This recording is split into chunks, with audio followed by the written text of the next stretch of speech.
on est encore dans un référentiel où on pense qu'on est dans la relation médecin-malade façon 19e siècle, alors même que vous êtes déjà avec des parties prenantes qui décident de votre sort sans même que vous soyez au courant. Et il s'appelle ministre de la Santé. Et on l'a vu pendant le Covid, ça a été un grand choc pour beaucoup de médecins de dire attendez, le ministre peut décider si j'ai le droit de prescrire ou non de l'hydroxychloroquine.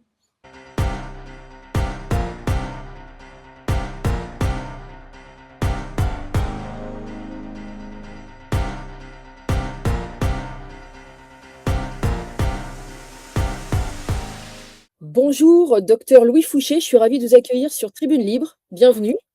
Bonjour, merci beaucoup de me recevoir. Merci à ce média d'exister et de permettre de donner la parole à des gens qui l'ont peut-être pas ailleurs ou qui donnent des points de vue qui sont un petit peu différents de ce qu'on peut entendre dans le mainstream. La sphère des médias citoyens est en train de s'étoffer. Et je pense que c'est plutôt pour le meilleur pour nous que pour le pire. Exactement, merci d'en être.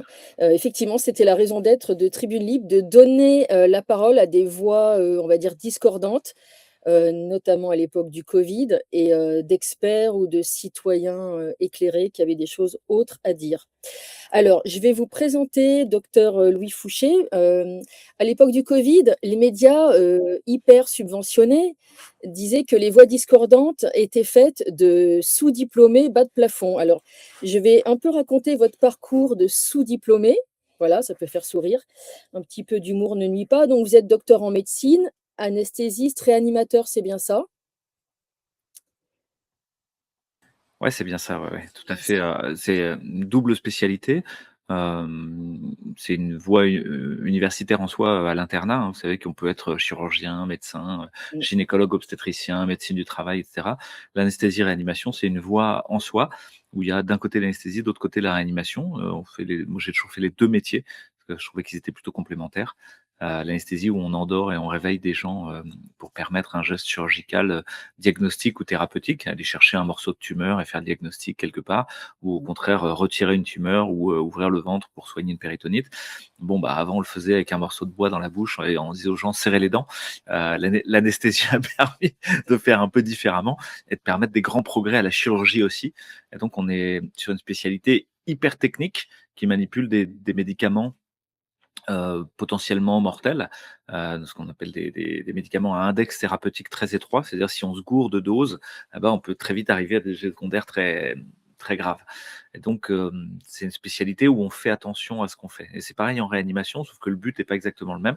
En réanimation, on cherche à passer heu, quelque chose de très grave. Pardon, je vais éternuer. Non, Allez-y. on cherche à passer Mhm. un, un moment de gravité en suppléant les fonctions vitales. C'est-à-dire que n'importe quelle maladie, qu'elle soit une péritonite, une pneumonie ou une méningite ou un accident de voiture, au fond, va mettre à mal ce qu'on appelle les fonctions vitales. Les fonctions vitales sont au nombre de 6, hein, respiratoires, le fait d'amener l'oxygène de dehors à dedans, le CO2 de dedans à dehors. La fonction hémodynamique, faire circuler le sang avec le cœur, les vaisseaux, le jus de dent, donc le sang, et pour amener l'oxygène de dedans jusqu'aux cellules et jusqu'à la mitochondrie, pour permettre de faire de l'énergie. La fonction neurologique qui nous permet notre vie de relation, bouger, ressentir, etc. La fonction rénale qui permet de maintenir l'équilibre intérieur. La fonction digestive et métabolique permet d'absorber tout ce dont on a besoin. Et la fonction hématologique qui permet de fabriquer les globules blancs, les globules rouges et les plaquettes, qui sont un système de défense circulant, un système de transport de l'oxygène circulant, et puis un système de réparation circulant, les plaquettes. Donc nous, on va prendre en charge chacune de ces fonctions vitales pour les maintenir le temps que éventuellement la maladie passe, le temps que les antibiotiques fassent leur effet dans une infection, que le système immunitaire se calme, le temps que le chirurgien clampe l'artère qui saigne dans un polytrauma. Nous, on donne du temps. Les Américains ils disent to buy time. Donc la réanimation, ça sert à acheter du temps. Et on est par définition uniquement dans des contextes gravissimes. Et souvent, il y a une confusion pour les gens, ils confondent avec les urgences. Les urgences, c'est le service des urgences qui gère toute la bobologie, mais aussi potentiellement des déchocages de maladies graves. Mais la réanimation, c'est à côté, c'est un peu différent. Nous, on vient intervenir aux urgences justement pour les aider quand c'est très grave. Mais nos services sont fermés et on reçoit les patients soit depuis les services de l'hôpital où on nous appelle en nous disant bah, il y a un patient qui est en train de plus respirer, il y a un patient qui a plus de tension, il y a un patient qui est en arrêt cardiaque, il y a un patient qui fait des convulsions, donc des anomalies hémodynamiques, respiratoires, neurologiques très graves. Euh, et on intervient dans ces services, on va chercher le patient, on le ramène dans notre service. Ou bien c'est le SAMU qui nous appelle directement pour nous amener directement un patient, ou bien les services d'urgence de l'hôpital où il y avait quelqu'un qui attendait dans le couloir et puis on voit que finalement c'est très grave, c'est pareil, on va le récupérer. Donc c'est un métier où il faut avoir une très bonne gestion du stress? Oui, c'est le principe même, moi ça fait partie de, Mmh. ça peut être une qualité ou un défaut, hein, c'est-à-dire je m'émeus pas de quelque chose qui est pas très, qui me paraît pas très sérieux, donc ça souvent avec ma famille, je suis passé pour un mauvais médecin parce que Mmh. quand mes enfants avaient un bobo ou je dis: «Bon, ça va quoi, ça va Mmh. passer quoi». En gros, pour moi, tout passe parce que effectivement, je suis habitué à des maladies très, très graves où là, il y a besoin d'un interventionnisme Mmh. important. À la fois, il y a cette nécessité de maîtrise un peu des émotions et de les mettre de côté, ce qui peut aboutir parfois à une sorte de carapace, un petit peu froide, pour les patients ou leurs familles, hein. On peut penser que le réanimateur est un peu, désensibilisé. Mais je pense que c'est une façon de se protéger pour les équipes. Ça peut aboutir à un certain humour noir dans les services. Si on mettait les caméras de TF1 ou de BFM dans un service de réanimation, je pense qu'il y aurait des scandales parce que la façon dont on parle à la fois des patients, des maladies, de la gravité, de la mort, pourrait, souvent en faisant des blagues ou des choses comme ça, pourrait choquer le grand public. Mais il faut comprendre qu'à l'intérieur d'un service, c'est une façon de juguler justement le stress, de juguler les émotions, d'arriver à les, à les diminuer quoi, à diminuer la charge émotionnelle de ce qu'on ressent. Mais effectivement, c'est des services où environ 20 à 30 des patients décèdent, ce qui fait que, la mort est quotidienne, on pourrait dire. Hem et puis le polyhandicap derrière, un passage en réanimation est souvent, important. C'est-à-dire que quand vous passez en réanimation, c'est à souhaiter vraiment à personne parce que c'est une descente aux enfers et vous serez jamais mieux en sortant de réanimation que ce que vous étiez avant d'avoir votre maladie. Donc c'est quelque chose qu'on ne doit pas faire normalement à des gens qui ont des maladies chroniques très avancées, parce qu'on sait qu'il y aura aucun gain pronostic pour eux. Et ça, c'est compliqué à comprendre. C'est-à-dire qu'une partie du travail, c'est de faire ce qu'on appelle du triage. Le triage, c'est de décider qui va venir en réanimation et qui ne devrait pas y aller. C'est une décision collégiale à plusieurs, avec les médecins qui nous adressent les patients, entre nous. Mais il y a souvent cet aiguillage qui dit: «Non, je le prends pas» ou «Oui, je vais le prendre» ou «Non, je le prends pas tout de suite parce que j'ai pas de place, mais je vais essayer d'en faire» ou «On va essayer de trouver autre chose». Et ça, pendant la période du Covid, ça a été très dur à comprendre pour la plupart des gens que la réanimation est au fond, travail, sous pression permanente Mmh mh. parce qu'on nous demande que les services soient remplis. Je vais vous donner un exemple, c'est on doit remplir, un taux d'occupation du service. Combien de lits sont occupés? Chaque jour, on fait le point, le matin et le soir. Et c'est retransmis, c'est obligatoire déjà, ce point des lits, et il donne lieu à ce qu'on appelle un taux d'occupation. Et ce taux d'occupation, s'il est à moins de 80, on perd des budgets. On nous dit, bah, si votre service est vide, ça veut dire que vous n'avez pas besoin de l'infirmier, vous n'avez pas besoin de tel respirateur, vous n'avez pas besoin de renouveler tel ou tel poste, ou tel matériel. Et donc, on est comme contraint à maintenir la rentabilité du service en maintenant le service toujours rempli à fond la caisse. Mais ça peut aboutir à des choses très étranges. Par exemple, de garder des gens qui vont bien, donc déjà guéris, mais ça va être le week-end, on a déjà 2 places, sur les 16 lits. Bon, monsieur Gérard, il pourrait sortir, mais bon, on va avoir 3 places, à quoi bon, quoi? Heu, on va le garder ce week-end. Ouais, mais sauf que quand vous gardez quelqu'un en réanimation, il est dans une pièce, vitrée, au vu de tout le monde, il est à moitié à poil, il peut pas aller aux toilettes tout seul, il est branché avec un scope, avec, des seringues électriques et cetera. Bref, il y a une iatrogénie en soi d'être en réanimation. Le fait même d'être en réanimation, c'est à la fois très traumatisant, puis ça aboutit à de la iatrogénie, c'est-à-dire des effets secondaires liés à ce que nous, on met en place. Alors que ce patient, il aurait déjà pu sortir, mais pour maintenir le taux d'occupation, on va le garder. À l'inverse, si vous avez votre service qui est vide, peut-être vous allez prendre des patients qui ont un pronostic extrêmement grave. Par exemple, quelqu'un de 98 ans qui a convulsé, alors qu'il a un Alzheimer sur une métastase cérébrale et d'un cancer du poumon, et à la faveur de cette convulsion, il a vomi dans ses bronches, inondé son poumon de vomi et donc fait une sorte de pneumonie d'inhalation. et il est en choc là-dessus. Évidemment, il s'est mis en insuffisance rénale au passage, puisqu'il a des métastases osseuses, une hypercalcémie, et le choc, l'insuffisance rénale, le saignement, ce qui lui arrive font qu'il est en insuffisance rénale. Bref, vous avez 4 défaillances majeures des fonctions vitales, respiratoires, neurologiques, hémodynamiques, rénales. En gros, le pronostic, si on devait juste coter comme ça, sans même le cancer sous-jacent, on dirait qu'il y a peut-être 10% de chances de survie. Et si vous mettez en plus le cancer qu'il a déjà, il y a la survie à 3 mois ou à 2 mois, elle est à 0%. Et pourtant, peut-être vous allez le prendre quand même, parce qu'il faut remplir le service. Et là, vous vous retrouvez dans une sorte d'extraordinaire banalité du mal, parce que ce patient, vous auriez peut-être pu le laisser partir tranquillement dans un service de soins palliatifs ou dans son service entouré des siens et de sa famille, en faisant ce qu'il faut pour qu'il ne souffre pas. Mais vous n'aviez pas forcément besoin de lui mettre un cathéter veineux central dans la jugulaire interne, un cathéter artériel radial, une sonde d'intubation orotrachéale, une sonde nasogastrique. Vous voyez, tout ça est extraordinairement agressif et on peut arriver à cette extraordinaire banalité du mal. Absolument. On va y revenir, ce sont les fameuses considérations pécuniaires qui ne devraient pas avoir à faire avec la médecine. Donc je vais juste terminer sur votre parcours, plutôt brillant. Vous êtes intéressé par la médecine, mais pas seulement d'ailleurs. Petit fait notable, vous êtes arrivé major de promo au concours de première année de médecine, ce qui est quand même pas si fréquent. Je tiens à le dire, pour un sous-diplômé, c'est pas mal. Ça, c'est un tacle pour les médias subventionnés.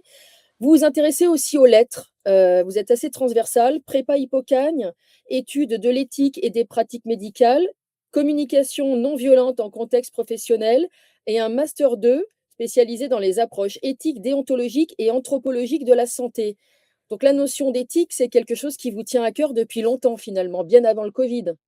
Ah oui, et puis la question de la souffrance en général et du soin, c'est ce qui m'avait conduit à faire de la philosophie, de la littérature et de l'histoire, Ouais. dans une vision plutôt littéraire. Et ensuite, je me suis dit: «Bah, je vais essayer de remédier à ça en étant médecin, peut-être qu'on peut y faire quelque chose et aider les gens». Et ça m'a poussé dans la voie des études de médecine. Mais dans le monde médical et dans l'hôpital, où j'ai eu aussi je vais en parler après si vous voulez, mais des fonctions transversales, on pourrait dire, au-delà de mon métier de médecin. Mhm. Euh, j'ai été confronté à cette question du triage dont je vous parlais tout à l'heure, à cette Oui. question de la limitation thérapeutique en réanimation et de laisser. Donc j'ai été confronté à toutes ces questions, on pourrait dire un peu existentielles, sur le sens de mon métier, sur le sens de l'hôpital, sur ce que c'était que la maladie, la vieillesse et la mort. Et ce sont des questions, on pourrait dire, assez profondes, où j'ai essayé de trouver des réponses Des cas de grâce à des. conscience, hein. Ce sont des cas de conscience même. Oui, exactement, avec des dilemmes, des cas de conscience. Les dilemmes, c'est en éthique, c'est exactement ce que vous dites, un cas de conscience, un moment où les valeurs viennent s'entrechoquer. Il y a, il y a- vous êtes comme tiraillé entre deux parties difficiles à prendre. Est-ce qu'il faut continuer à soigner ce monsieur ou est-ce qu'il faut le laisser partir? Est-ce que continuer à le soigner, il y a un espoir ou est-ce que c'est juste le faire souffrir? Est-ce que le laisser partir, c'est pas l'abandonner et puis ne pas saisir toutes les chances? Voilà, vous êtes pris au milieu de ces dilemmes insolubles, ces conflits de valeurs intérieurs. Et l'idée, c'était d'arriver à mettre un cadre là-dessus. Donc, j'ai entrepris des études d'éthique et d'anthropologie de la santé, un Mhm. master 1, puis un master 2, un DIU. Et puis, j'étais en cours j'allais commencer un doctorat, en fait, là-dedans, quand le Covid a commencé. Donc, je serais devenu docteur en éthique et en anthropologie de la santé, Mhm. PhD. Mais le Covid a mis un terme à ma carrière assez brutal. Donc voilà, donc c'est quelque chose qui m'intéresse, qui continue de m'intéresser, sur lequel j'ai aussi publié des livres, notamment Agonie et renouveau du système de santé. Euh, voilà. Après, pour ce qui est de la communication non violente, bah, je pense que ça, c'est même dans un contexte familial, ce serait utile. Et je recommande à tout le monde d'essayer d'aller gratter ça, parce que la question de la communication et du lien entre les humains est complètement centrale dans le soin. Et ça, c'est pareil, c'est l'expérience de médecin qui m'a poussé à aller chercher plus loin que juste des réponses techniques. Je voyais bien qu'en discutant avec les familles la salle de réunion avec les familles en réanimation, c'était pas tant les questions de respirateurs, de doses de noradrénaline, de quantité d'antibiotiques qui étaient en question. C'était autre chose, c'était plus profond. Et il fallait réussir à écouter l'autre pour arriver à commencer à l'aider. Et donc pour moi, ça c'est un des enjeux importants du soin. C'est d'abord une rencontre et d'abord une écoute. Ensuite, les solutions techniques, bon, elles sont un élément de la réponse, mais elles sont pas sûrement pas l'ensemble de la réponse.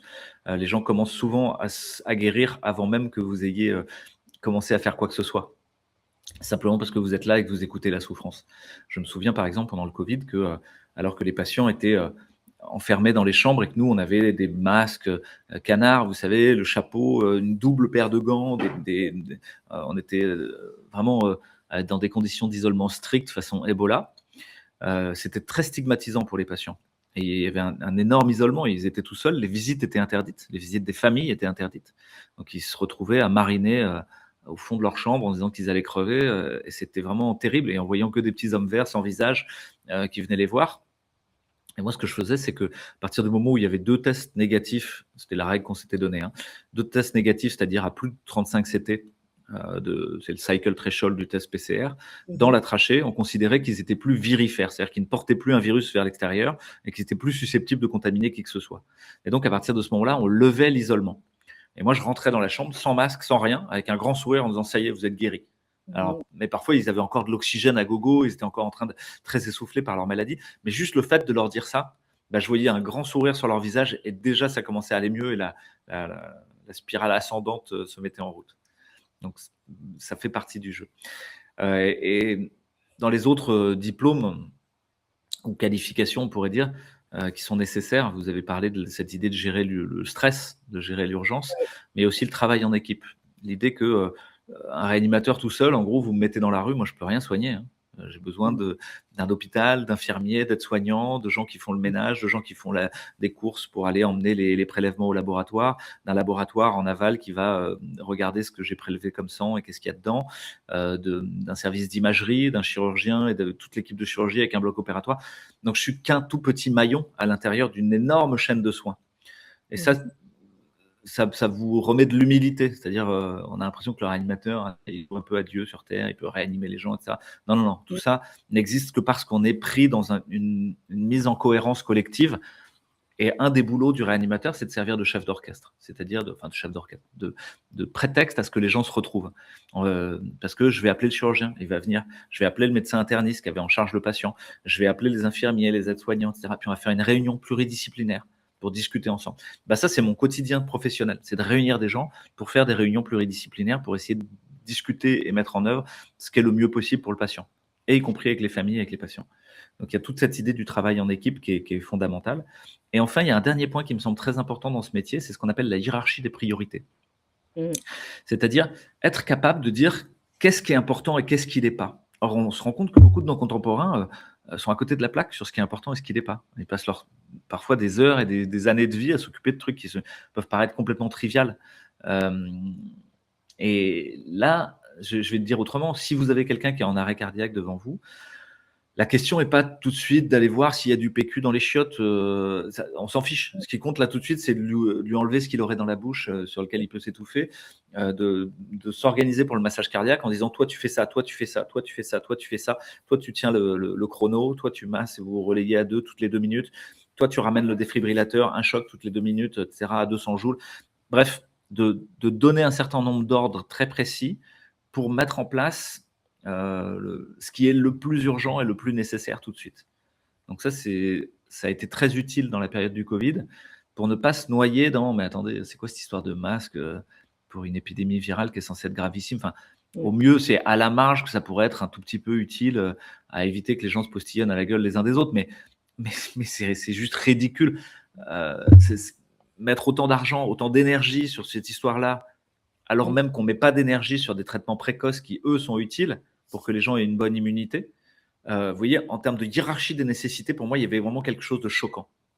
Je comprends tout à fait.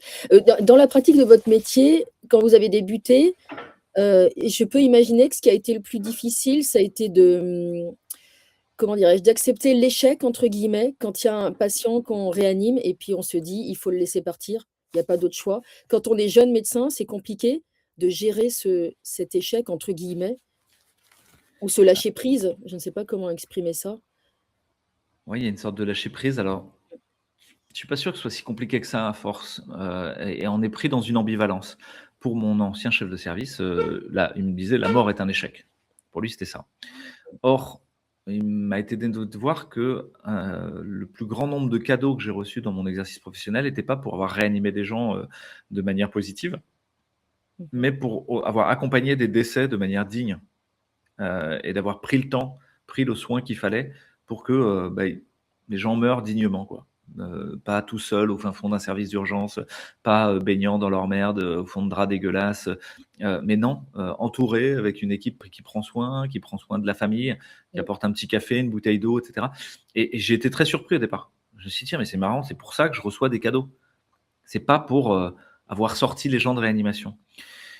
Et donc, il y a eu une sorte de réconciliation avec l'idée de, à un moment, lâcher prise. Dire, nous ne sommes pas tout puissants et nous devons accepter de laisser partir. La réanimation, elle paraît toute puissante comme ça parce qu'elle a des outils grandioses, hein. C'est vrai, si vous mettez de la noradrénaline dans les veines de quelqu'un ou de l'adrénaline, bon, bah, ça a un effet, hein. Vous voyez tout de suite que le cœur repart, que la pression repart. Si vous mettez un tuyau et un respirateur accroché à un poumon de quelqu'un, c'est pareil. Quelqu'un qui respirait plus, qui est en train de s'étouffer, boum, vous arrivez à ramener de l'oxygène. C'est un peu magique quelque part. Mais c'est l'illusion de la toute-puissance, c'est l'illusion de cette hubris dont parlent les Grecs, c'est-à-dire cette folie des grandeurs, cette volonté d'être Dieu à la place de Dieu, d'être le démiurge à la place du démiurge. Et il y a des réanimateurs qui sont saisis par cette folie des grandeurs, en disant ben, c'est moi qui décide de tout. Mmh. Ou au contraire, mais le destin est taquin et la maladie est taquine, elle vous rappelle souvent justement votre humilité et que très souvent vous ne comprenez pas ce qui se passe. Vous ne comprenez pas pourquoi quelqu'un guérit, quel est le vrai mot que vous mettriez sur le nom de sa maladie. C'est pas si clair que ça, malgré toutes vos années d'études. Et donc pour moi, ça n'a pas été particulièrement difficile de renoncer à cette toute-puissance, même si pour des collègues de la génération d'avant, je pense que c'était vraiment un problème. Et maintenant, à l'inverse, je pense que pour les jeunes générations, il y a un peu un renoncement facile à prendre soin des gens. Et donc, on est vraiment à l'extrême inverse. C'est-à-dire dire, ah ben non, je réserve la réanimation que pour quand je suis sûr que ça va marcher. Et tous les cas un peu limites, ah, c'est bon, on le laisse mourir, ça va, c'est quand même plus simple. Parce que la mort devient une solution simpliste à des problèmes complexes. Parce qu'effectivement, quand le patient est là, qui vous pose plein de questions, bah, vous endormez pas la nuit, vous revenez à la maison avec, vous posez des questions, vous dites est-ce que j'ai bien fait, est-ce que j'ai mal fait, qu'est-ce qu'on pourrait faire différemment. Vous passez des heures et des heures à réfléchir sur chaque cas et chaque patient. Bah là, quand vous acceptez un peu trop facilement la mort, ça devient une sorte de routine. Et pour certains services d'urgence ou certains services de réanimation, il y a un peu un côté expéditif. Si ça marche pas tout de suite, boum, ciao, tu dégages.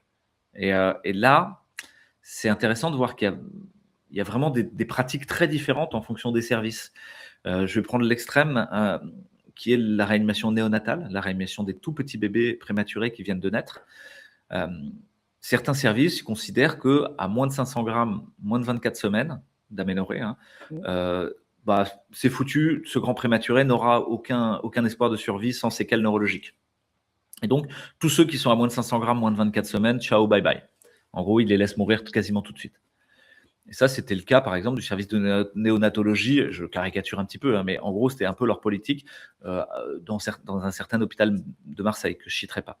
Mais à l'inverse, j'ai rencontré dans un autre hôpital de Marseille quelqu'un, néonatologiste, qui elle-même avait eu un enfant de 23 semaines et 480 grammes, qui avait survécu sans séquelles. Ah oui. Parce que des médecins avaient osé le faire. Et qui, fatalement, en était marqué dans sa propre pratique personnelle. Ne pouvait pas dire, ah non, c'est pas juste 500 grammes et 24 semaines, c'est plus compliqué que ça. C'est est-ce qu'il va faire des hémorragies intraventriculaires dans le cerveau? Est-ce qu'il y aura des nécroses digestives? C'est les complications fréquentes, hein. Comment va se passer une complication respiratoire très très fréquente du très grand prématuré qu'on appelle la maladie des membres hyalines? C'est-à-dire qu'en gros, il n'y a pas assez de surfactant dans l'alvéole et les alvéoles se collabent comme ça. Et donc, les patients ne peuvent pas respirer, les petits patients. Mais on injecte du surfactant et les alvéoles se réouvrent et hop, il pourrait y avoir des échanges gazeux. Mais ce n'est pas dit que ça marche à chaque fois. Et donc, vous voyez que ces considérations éthiques, elles viennent complètement influencer la pratique elle-même. Mais derrière ces conflits, donc là, il y a tout plein de représentations du monde. Est-ce que je suis chrétien, musulman? Est-ce que je suis athée? Est-ce que je suis laïcard? Ou je considère que de manière, tout ça, c'est matériel et on s'en fout.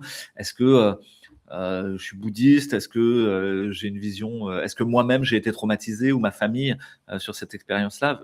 Ça va changer beaucoup de choses sur la pratique des médecins. Mais ce qu'on oublie souvent de dire, c'est qu'il y a autre chose qui influence. Est-ce qu'il y a du pognon? Est-ce que c'est remboursé? Est-ce que c'est valorisé en termes d'actes? Et est-ce qu'il y a derrière du pognon dans la famille ou une structure d'accueil pour le malade Je vais vous donner un exemple encore. Michael Schumacher, je crois, est toujours en vie. Mmh. Et vous savez qu'il s'est croûté en ski avec Oui. un neurotrauma extrêmement sévère dont il est resté polyhandicapé à vie de manière extraordinairement sévère, au Mmh. point que certains disent bon, qu'il est proche d'un légume, entre guillemets. Je ne veux pas employer cette expression, mais c'est que vous Mmh. compreniez, hein, mais c'est-à-dire un stade de handicap neurologique et cognitif très très grave. Mmh. Pourtant, il est encore là, Oui. parce qu'il a de l'argent, parce Oui. que sa famille veille sur lui, parce qu'il y a un Oui. environnement social. Mais si vous avez la même chose et que vous êtes clochard, tout le monde dira bon, il faut le laisser partir, allez hop, limitation thérapeutique, sédation terminale. Et vous serez mort en 2 jours. Et donc là, vous voyez des choses très étranges, c'est que le pronostic n'est pas le même selon que vous êtes riche ou pauvre, selon que votre pays est riche ou pauvre. J'ai travaillé au Vietnam pendant 6 mois. Quand j'étais interne, j'ai eu la chance de faire un interchu au Vietnam. Et pour la maladie membrane dont je vous parlais là chez les nouveau-nés, il n'y avait simplement pas de surfactant. Il n'y avait pas ce produit. Mmh. Et donc, on ne pouvait. Globalement, tous les enfants qui faisaient cette maladie mouraient.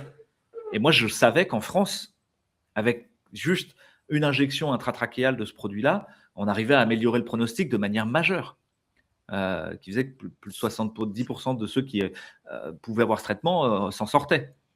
Ben là, c'était 0% qui s'en sortaient. Et là, vous vous dites, tiens, on n'est pas traité à la même enseigne là. Voilà, donc c'est juste pour vous ouvrir à cette question des enjeux économiques derrière les enjeux de santé et qui sont souvent, même, enfin, la plupart du temps, complètement occultés pour les patients, mais qui, au contraire, dans les mains des administratifs, ne sont que, et des industriels, sont les seuls enjeux qui vaillent la peine. C'est parfait, ma transition est toute trouvée pour en arriver au sujet qui nous occupe, à savoir, cette convention annuelle qui a lieu à Chamonix, qui s'appelle CHAM. La dernière s'appelait CHAM 2025. J'ai découvert l'existence de ces réunions annuelles par une de vos, entrevues et ces conventions réunissent des politiques, des personnalités, de la société civile, laboratoires, syndicats, enfin la CNAM, toutes sortes d'acteurs, d'intervenants qui vont décider de la médecine de demain. Et où ces enjeux croisés entre les considérations médicales et économiques, pécuniaires, flirtent, joyeusement ensemble, où on parle essentiellement d'efficience et d'efficacité. Alors est-ce qu'on est encore, dans, l'humain? Je ne sais pas trop. Voilà. Ah, vous avez un document, très bien et exactement, voilà et je voulais en parler avec vous parce que vous m'avez interpellée là-dessus, je ne sais plus dans quelle interview et je me suis dit: «Mais c'est très peu connu du grand public et c'est extrêmement intéressant». C'est un peu le petit Davos de la santé, chaque année, on peut dire ça comme ça ou pas, selon vous? Ouais, je pense qu'on peut exactement le dire comme ça. Pour ceux qui connaissent Davos, c'est le Forum économique mondial, hein, Mmh. c'est-à-dire cette réunion de tous les acteurs économiques majeurs et y compris étatiques, parce que l'État est un acteur économique aussi, hein, industriels, grandes entreprises, moyennes entreprises, start-up, qui se réunissent pour essayer d'établir des stratégies ensemble. Des Mmh. stratégies de conquête des marchés, de stratégies d'innovation, des stratégies de coopération économique, que sais-je encore. Et donc, c'est un petit club dont vous avez des retransmissions publiques, des séances publiques, où on fait des grandes considérations générales sur l'économie, etc. Mais vous avez aussi des sessions privées. Ces sessions privées à porte close sont le lieu de faire du réseau, faire des deals, commencer à établir une stratégie plus importante, pluriannuelle, pourquoi pas. Ça, c'est le World Economic Forum, mais vous avez la même chose en santé. En santé, il faut imaginer que l'ONDAM, c'est l'objectif national de dépenses de l'assurance maladie, est fixé chaque année. Et en gros, ça vous fixe qu'est-ce que c'est le budget de la santé en France. Je parle que pour la France, là.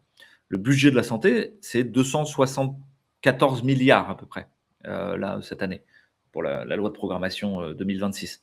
Ça veut dire que c'est un énorme gâteau à croquer. Cet argent, il ne va pas nulle part. Il finance des hôpitaux, il finance des médicaments, il finance des chirurgies. Imaginez que vous êtes industriel. Vous dites, mais il y a 274 milliards de pognon à croquer là. Si seulement j'arrivais à faire que, tiens, mais les hôpitaux deviennent privés, que je puisse placer mes techniques de chirurgie ou de médecine dans l'organisation des soins, que je puisse placer mon médicament dans un parcours d'un patient dans telle ou telle maladie.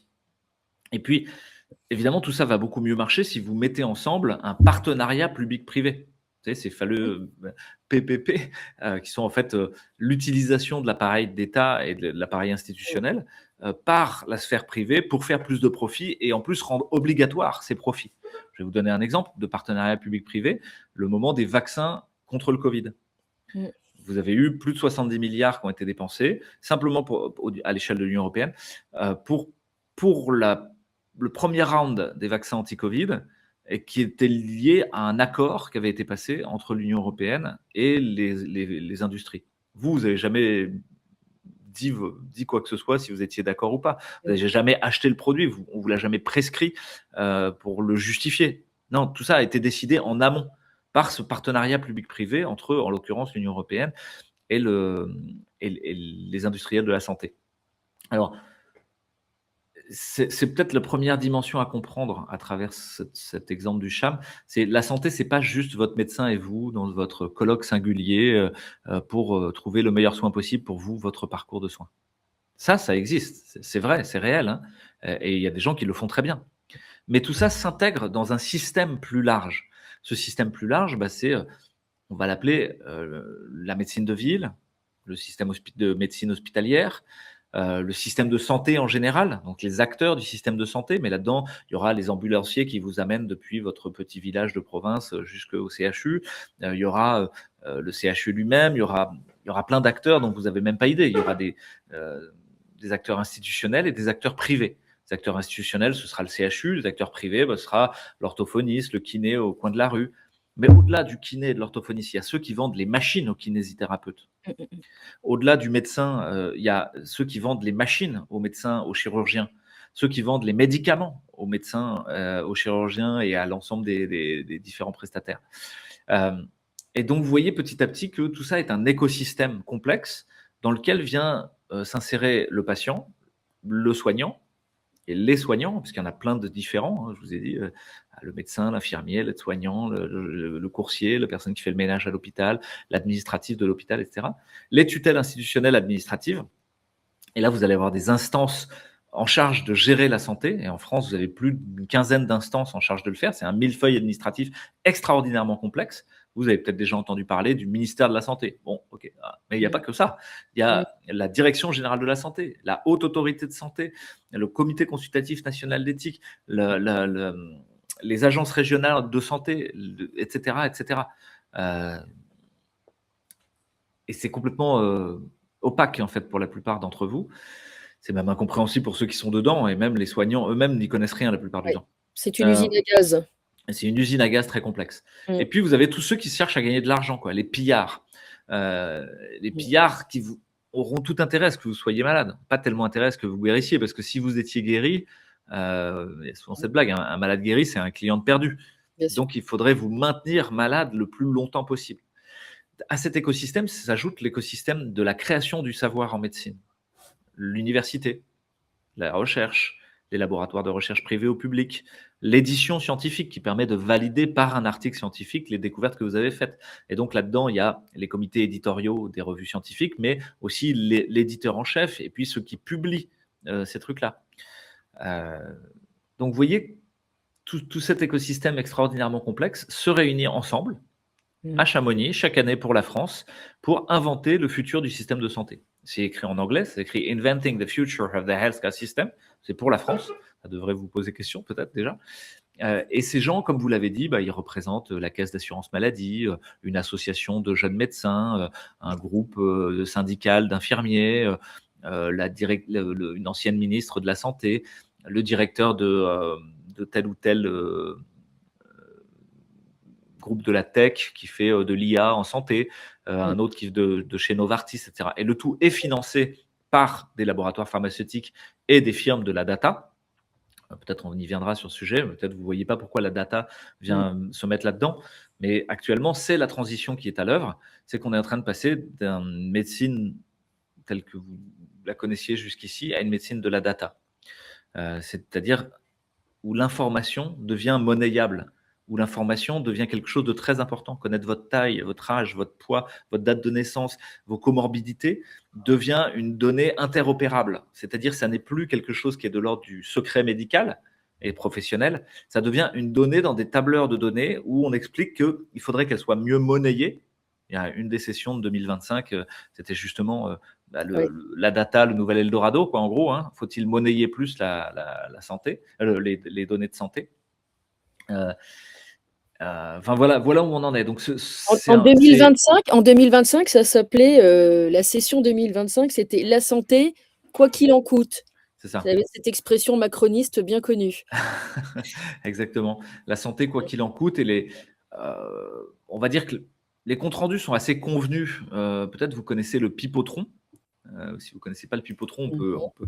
non, si vous connaissez pas, je vais vous faire un exemple tout de suite, hein. Je vais partager mon écran, vous allez Volontiers. voir. Mmh mh. Euh, alors attendez, je vous le mets. Le pipotron. Déjà, le nom est assez joli et parlant. Le Pipotron, ouais. Alors je Mmh mh. partage mon écran, vous allez tout de suite comprendre. C'est un système algorithmique de création de réponses à des sujets complexes. Donc là, je vais zoomer peut-être un peu si j'y arrive pour que vous Mmh. voyez mieux. Le Pipotron, voilà. Essayez le Pipotron, on lance le Pipotron. En ce qui concerne, vous ne savez pas quoi dire à une Ah question oui, complexe, hein. ah En je ce qui vois concerne l'inertie conjoncturelle, il serait bon d'examiner la somme des alternatives déjà en notre possession. ça OK. claque, tout de suite ça Ça impressionne. claque, voilà. Ouais, Deuxième Pipotron, avec l'extrémité conjoncturelle, il faut de toute urgence prendre en considération chacune des problématiques de bon sens. Et vous voyez qu'en fait, il croise des séries de mots comme ça. Puis à la fin, ouais. vous aboutissez à une phrase qui paraît avoir un sens alors qu'elle n'en a pas vraiment. Et donc, dans les comptes rendus du CHAM, vous aurez un peu l'impression de lire cette espèce de jargon Mmh. technico-administratif et managérial euh, qui vous dites, mais qu'est-ce que ça veut dire? Et il est nécessaire d'aller décrypter ce que ça veut dire. Et là, c'est moi où j'ai un petit peu d'avance sur vous, c'est que j'ai fait partie de ces commissions au sein Mmh des mh. hôpitaux en charge de mettre en place la protocolisation de la Haute Autorité de Santé, par exemple. J'étais président de la commission de lutte contre les effets indésirables et de mise en place des critères qualité.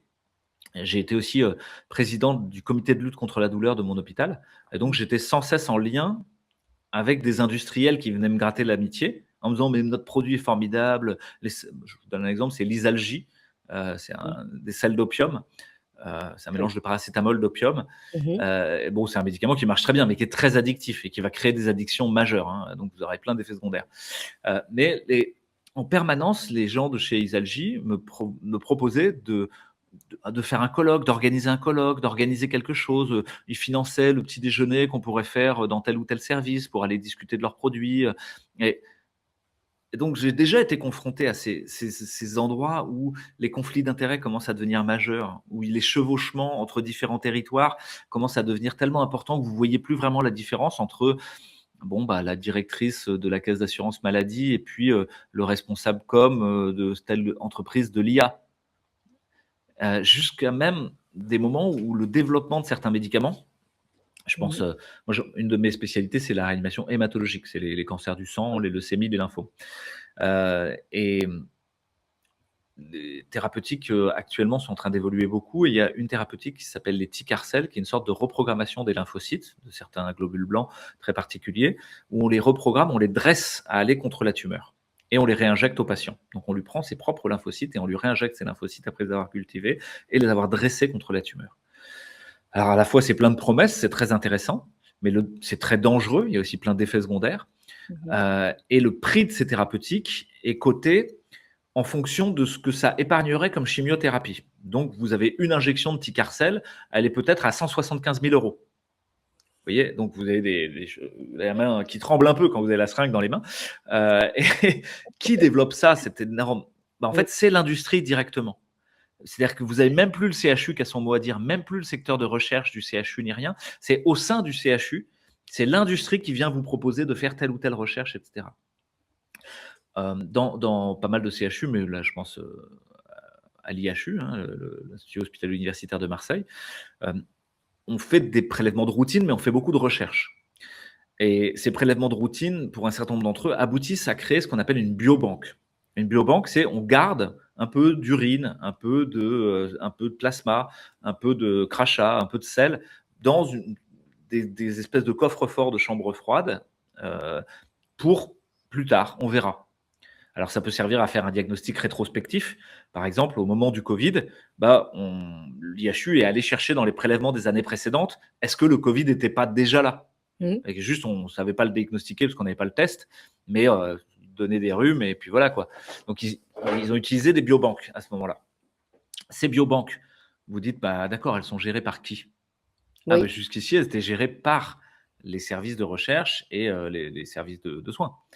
Mais maintenant, elles ont été comme délocalisées avec une gestion propre des biobanques en vue de leur valorisation.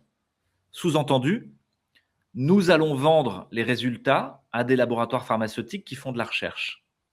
Parce que c'est une sorte de délocalisation de la recherche, comme si, au fond, la biobanque était un prestataire de service, un sous-traitant. Le laboratoire va dire, bah, d'accord, on va regarder dans vos prélèvements d'avant. Mais vous, vous avez donné votre accord? À un moment, vous avez dit, je veux bien être dans cette recherche. Mais en fait, non, pas du tout. Et donc, il y a une négation propre du consentement qui est absolument terrifiante. Et ça, c'est en train d'arriver de partout. Ce que vous mettez sur votre dossier de santé, est-ce que ça va être réexploité par une entreprise qui fait des statistiques et de l'épidémiologie, par exemple?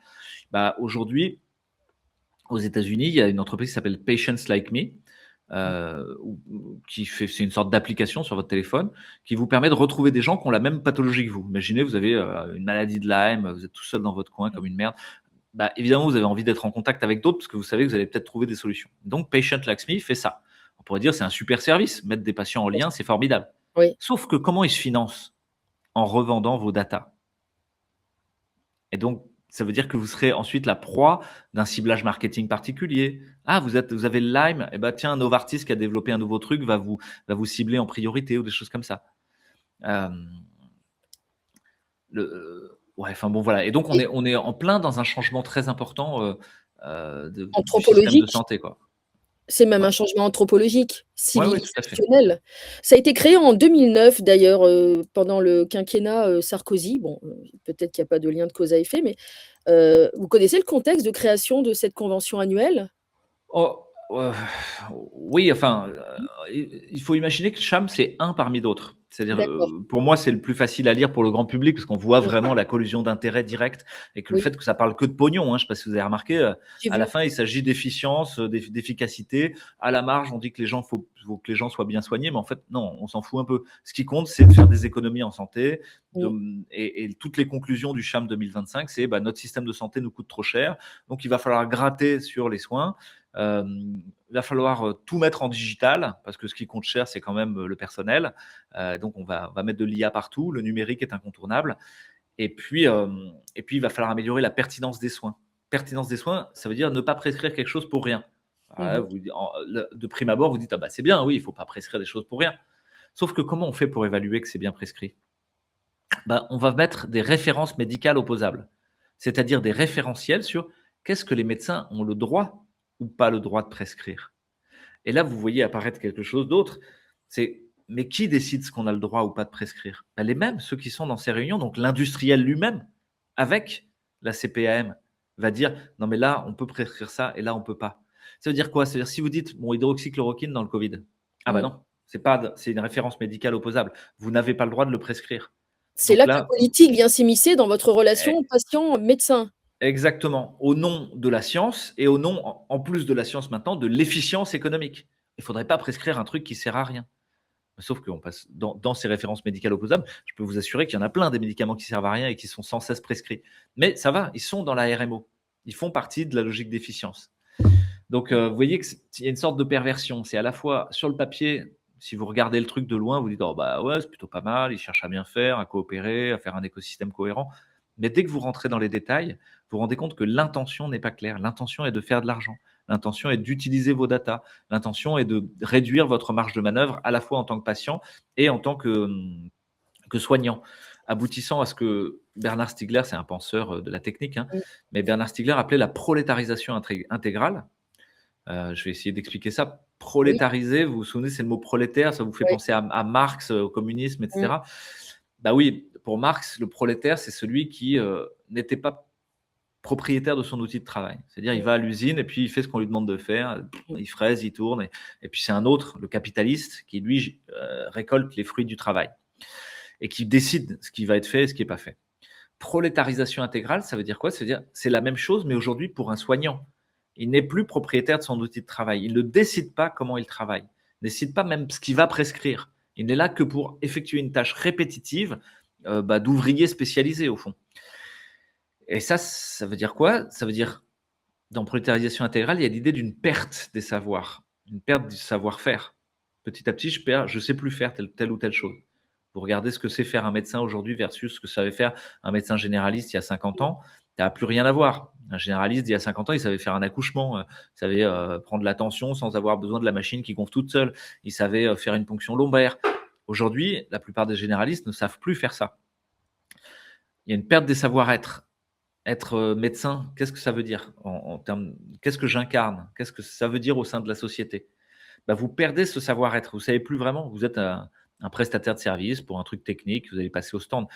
Ah, mais c'est très différent d'une relation de confiance d'un médecin de famille avec une famille qui connaît depuis que les gens sont tout petits, respectant le secret médical, étant attentif au développement de chacun dans le temps. Non, là, c'est moi, je viens, one shot, vous réparer la hanche, si je suis chirurgien de la hanche, vous faire telle ou telle chose au niveau cardiaque, si je suis cardiologue et qu'il faut que je vous mette un ressort dans l'artère. Alors, c'est très utile, hein, c'est des très bons techniciens, je ne dis pas l'inverse. Hein. Mais simplement, le savoir-être a changé. Et peut-être que ce technicien, il va plutôt vous faire remplir une feuille avec tous les effets indésirables en disant, bon, voilà, vous êtes informé maintenant, vous assumez les conséquences, que vraiment de développer une relation de confiance avec vous. Et il n'est plus tout à fait dans la même relation. Il cherche à éviter l'emmerde médico-légale plus que peut-être à faire le mieux pour vous. Et je me souviens très bien des discussions qu'on avait eues en obstétrique, où le chef de service d'obstétrique m'avait dit « Oh tiens, moi franchement, entre faire une césarienne à 2 heures du matin, un peu par excès, versus avoir un procès parce que le bébé est mort ou parce qu'une jeune femme est morte en couche, il n'y a pas photo. Je préfère ne pas avoir de procès. Donc, je ferai des césariennes. » Ah oui, mais ça, vous comprenez bien que très vite, ça va aboutir à faire des césariennes par excès. Oui. Parce que pour se protéger quelque part. Parce que vous n'avez pas envie de prendre le risque. Et là, vous voyez un autre élément qui apparaît, c'est l'artificialisation progressive de nos vies. C'est-à-dire que tout doit être contrôlé et prédit. La naissance, mais ensuite l'enfance, puis l'adolescence, c'est quand même une période à risque, puis la contraception, puis ensuite, vous voulez plus une contraception, vous voulez faire un enfant, il faut que ce soit encadré, puis votre grossesse, elle est encadrée, puis votre accouchement est encadré, puis votre mort est encadrée, et à chaque fois avec des soins qui vont être prodigués. Et qui dit soin dit vente de soins. Et donc une industrie qui se crée autour de ce qui avant était de la physiologie. Être un bébé, avant, c'était normal, quoi. Ah non, maintenant, c'est très dangereux. Il faut que vous ayez X vaccins pour être sûr de ne pas mourir d'une rougeole ou de je ne sais pas quoi. Ouais, peut-être ça se défend en partie chez certains, mais peut-être pas chez tout le monde. Et on crée comme des humains hyper domestiqués qui sont incapables maintenant d'avoir un bébé de manière naturelle. Il faut absolument qu'ils en passent par de la procréation médicalement assistée. Encore une fois, je ne critique pas la procréation médicalement assistée, ce n'est pas ce que je veux dire. Hein. Mais je mets en évidence le fait que tout ce système aboutit progressivement à une mercantilisation intégrale du vivant. Et au fond, on se met à ressembler à du bétail, à un cheptel de veaux où toute leur vie est administrée de A jusqu'à Z, jusqu'à leur mort administrée aussi par une euthanasie. Donc, perte des savoir-faire, perte des savoir-être, perte des savoirs théorisés. Les soignants ne comprennent plus dans quel monde ils sont. Et, on est encore dans un référentiel où on pense qu'on est dans la relation médecin-malade façon 19e siècle, alors même que vous êtes déjà avec des parties prenantes qui décident de votre sort sans même que vous soyez au courant. Et il s'appelle ministre de la Santé. Et on l'a vu pendant le Covid, ça a été un grand choc pour beaucoup de médecins de dire « Attendez, le ministre peut décider si j'ai le droit de prescrire ou non de l'hydroxychloroquine ?» Et il y a eu vraiment un choc. Tel point qu'il y a un groupe entier qui s'est créé, qui s'appelait Laissons les médecins prescrire, en disant mais attendez, on vient de toucher à une liberté fondamentale du médecin, c'est lui qui est une de ses responsabilités fondamentales. Mais ça y est, le pas a été pris. Petit à petit, on va vous expliquer que c'est pour votre bien qu'on interdit aux médecins de vous prescrire ci ou ça. Et donc là, vous avez une perte des savoirs théorisés. Et une perte des savoirs tout court. C'est-à-dire petit à petit, vous demandez à un médecin, mais c'est quoi la digestion, comment ça marche? Pourquoi les gens ils ont le nez qui coule l'hiver? Pourquoi? C'est quoi un rhume? En fait, vous avez plein de médecins, au bout d'un moment, ils ne savent plus. Et vous voyez que petit à petit, il y a un nivellement par le bas et on va faire perdre son crédit symbolique aux soignants. C'est-à-dire, au fond, la confiance est rompue. Et ça a été un des gros éléments du Covid, c'est que les gens maintenant n'ont plus confiance dans leurs soignants. Ce qui est hyper triste au fond, parce qu'il Oui, ne peut se passer un soin que dans la confiance, tout à fait.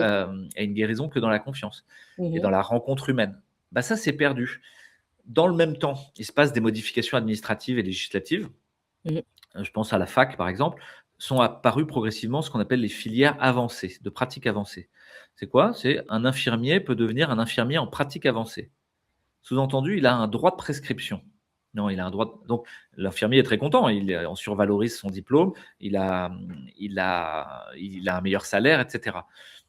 Sauf qu'il n'a le droit de prescrire que ce qui est autorisé à la prescription dans les références médicales opposables. Et donc là, on s'affranchit de la liberté de prescription du médecin. C'est-à-dire, maintenant, on ne crée pas un super infirmier, on crée un sous-médecin Mmh. fait pour remplacer le médecin. Ça, c'est si on met un infirmier, mais si vous mettez une IA qui décide à la place d'un médecin, c'est encore mieux. Là, l'IA, elle sera que dressée à dire bon, bah, c'est soit Pfizer, soit Novartis, soit machin. Mais par contre, aller chercher si en médecine naturelle, il y aurait tel ou tel remède, en phytothérapie, en médecine chinoise traditionnelle, en homéopathie, l'IA, elle ne sera jamais dressée à ça. Donc, elle donnera des réponses univoques, très techniques, très rapides, avec une force d'impact impressionnante. Mais voilà. Donc là, je vous fais un peu le tableau noir. Euh, Mmh. mais il y a aussi, c'est comme d'habitude, dès que vous creusez un sujet, que vous allez regarder, que vous travaillez, vous vous rendez compte que c'est toujours subtil, paradoxal, ambigu, et qu'il y a aussi des brèches de clarté, de beauté à l'intérieur du système. Et même dans le charme, vous pouvez vous dire, il y a plein de gens, en fait, ils sont honnêtes, ils sont sincères, ils ont envie de bien faire. C'est pas que des salauds qui veulent faire du fric. Excusez-moi, j'ai mon micro qui est tombé. Je mettrai en descriptif de la vidéo le lien vers, donc c'est canalcham.fr. Comme ça, les internautes pourront se rendre compte vraiment de ce qui s'y passe. Effectivement, il y a beaucoup de débats, c'est annuel. Par exemple, l'année dernière, en septembre 2025, il y a eu un débat, un après-midi qui ça s'intitulait «La prochaine pandémie, la France s'y prépare-t-elle?» Je Ouais. savais que ça vous ferait sourire et ça existe, hein, c'est sur le site, hein, c'est pas moi qui l'invente.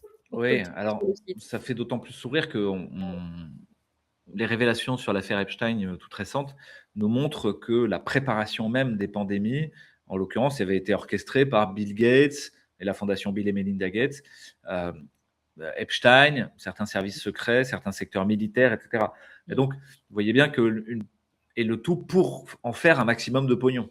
C'était même l'enjeu. Comment Oui. est-ce qu'on fait pour Mmh. sortir du pognon de Mmh. toutes les pandémies qui vont advenir? Puis Mmh comment on mh. fait pour que même quand il n'y a pas de pandémie, il y en ait une quand même? Vous vous Mmh. souvenez que la définition même de pandémie a été changée par l'OMS au moment du Covid et que la notion de gravité, de mort a complètement disparu pour laisser place juste à un nombre de cas. Mais alors, d'accord, mais c'est-à-dire qu'il y a une pandémie il y a des pandémies en permanence, quoi.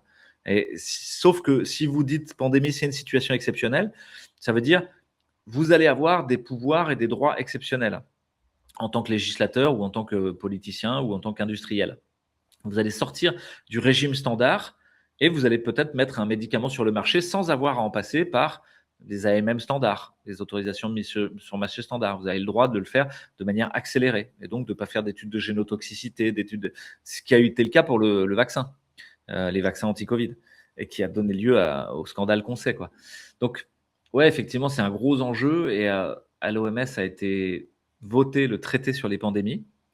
Il reste une partie de ce traité qui est en cours de discussion et qui est ce qu'on appelle le PABS, c'est-à-dire je ne me souviens plus exactement ce que veut dire l'acronyme, je vais le retrouver dans un Oui. instant, mais c'est en gros le Pathogen Access and Benefit Sharing System, PABSS.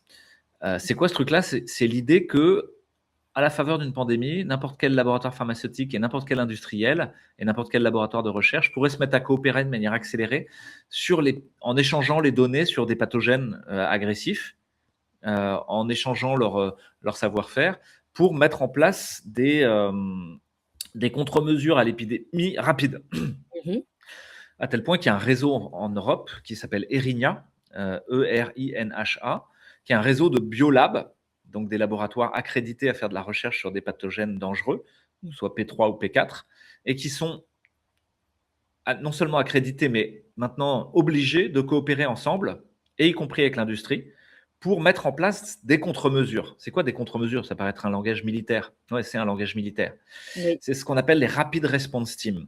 Rapid Response Team, ça veut dire qu'aujourd'hui, ces laboratoires doivent être en mesure, enfin c'est l'objectif en tout cas poursuivi par l'Organisation européenne du système de santé en lien avec les militaires et en lien avec l'industrie, de produire des vaccinations contre un pathogène en moins de 7 jours, à partir d'ARN messager.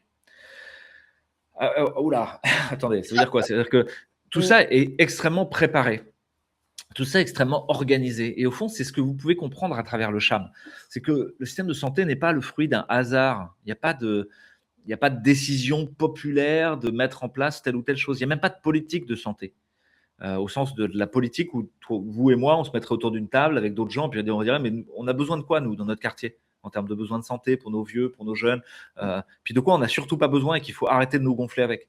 Non, ça, on s'en fiche complètement. Vous n'avez pas votre mot à dire. Il n'y a pas de santé communautaire. Il n'y a pas de politique. Je me suis intéressé tout récemment à essayer de voir quel était le programme politique en santé des différents partis politiques.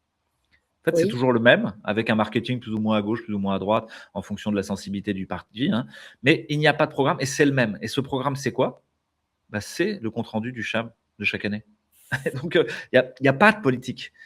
Et il y a que essayer de vous refourguer le fruit du travail des think tanks avec le marketing adapté. Et ces think tanks, comme le CHAM ou d'autres, hein, ils ne visent que l'efficience et la rentabilité et la gestion comptable au fond du système de santé. Et ils sont très organisés, justement, pour mettre autour d'une table, avec tous les outils du management, des programmes d'action, des programmes d'amélioration de la rentabilité, comme on le fait dans les grandes entreprises, au fond. Et ils sont évidemment conseillés par des firmes comme Capgemini, comme McKinsey, des firmes de conseil aux entreprises. Et derrière ces firmes, on retrouve des grands financiers internationaux. Le fonds BlackRock, les fonds de pension, les gestionnaires de tout cet argent, de ces 274 milliards dont je vous parlais, qui vont dire, bah oui, on va aller plutôt dans ce sens-là ou plutôt dans ce sens-là, en vue d'augmenter la rentabilité. Donc c'est très sombre, c'est très noir, mais je vais vous donner un parallèle. Il y a quelqu'un qui s'appelle euh, Roberto Saviano, qui a écrit tout récemment, donc il y a un journaliste italien qui travaille uniquement sur la mafia, sur les questions de mafia. Et c'est lui qui avait écrit un livre qui s'appelle Gomorra, qui a donné lieu à un film et qui racontait ce qu'était la Camorra napolitaine, la mafia napolitaine. Il a écrit un livre qui est une biographie de Giovanni Falcone. Giovanni Falcone, c'est un juge antimafia dont à notre génération on a entendu parler. Les oui. plus jeunes ne s'en souviennent pas, mais parce qu'il fait partie de l'opération Main propre en Italie, qui sont tous ces juges qui ont essayé de débusquer et de mettre au jour les problématiques mafieuses en Italie. Et évidemment, ils sont quasiment tous morts. Hein. Giovanni Falcone était très ami avec quelqu'un qui s'appelle Paolo Borsellino, qui était lui aussi un juge antimafia. Et il explique dans une de ses correspondances, il dit, mais ma difficulté, c'est pas de faire comprendre qu'il y a du racket là-bas, qu'il y a des putes là-bas, qu'il y a de la pression et des compromates sur les hommes politiques par-ci. En fait, tout le monde est d'accord que tout ça existe, qu'il y a de l'extorsion de fonds, qu'il y a du délit d'initié en bourse, etc. Tout ça, les gens arrivent à le comprendre. Ce qu'ils n'arrivent pas à comprendre, c'est que tout ça est cohérent, que tout ça est coordonné et qu'il y a un système mafieux. Ce système, il a une hiérarchie, il a des modalités de prise de décision, il a des modalités de partage du pouvoir, il a des chefs définis. Alors, en l'occurrence, là, c'était sur la Cosa Nostra sicilienne, mais dans la Cosa Nostra sicilienne, réunissaient la coupole. La coupole sont les grands chefs qui décident qui vit, qui meurt, quel marché doit être investi, quel territoire doit être conquis ou pas, ou abandonné, quel type de dope on doit prendre et avec quel labo on travaille dans le triangle d'or au Maroc et comment on le refourgue aux États-Unis, les filières, etc. Et que tout ça est construit avec quelle politique on se met d'accord, avec quel procureur de la République on se met d'accord et qu'on corrompt ou sur lequel on met un compromat pour que à la fin, quand il y a le jugement doit être rendu, on dira ah ben non, Don Corleone est innocent. Voilà. Et il n'y a pas assez de preuves à retenir contre lui. Comment on fait pour aller faire buter les témoins gênants par tel ou tel tueur en série? Bref, tout ça est décidé, volontaire. Vous devez comprendre, même si c'est très difficile à comprendre, que le système de santé entier est un système mafieux, dans lequel nous sommes les pauvres gens sur lesquels cette mafia prospère. Bon, c'est pas très joyeux, hein, C'est mais difficile à admettre pour le grand public qui imagine que ça ne peut être que vertueux finalement. le soignant et tout le système autour ne doit être que vertueux, c'est certainement difficile à admettre, je pense. D'autant plus que le soignant, très souvent, est vertueux. Moi, Mmh. je critique absolument pas le soignant, que vous avez en face de vous la plupart du temps, hein, même s'il y a des gros salauds, des gens très corrompus et cetera.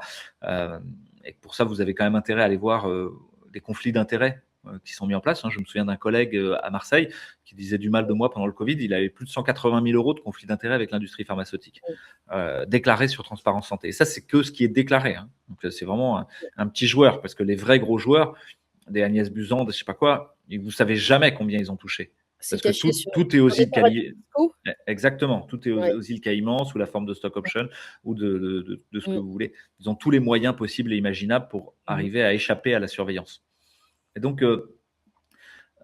faut vraiment réhabiliter les soignants, au lit du malade, quoi. Enfin, eux sont des gens, admirables, formidables, qui essayent de faire de leur mieux, mais plus ça avance et plus ça devient difficile. Et la comparaison que je peux retrouver, qui va peut-être vous parler, c'est comme un peu les instituteurs ou les professeurs au sein de l'éducation nationale.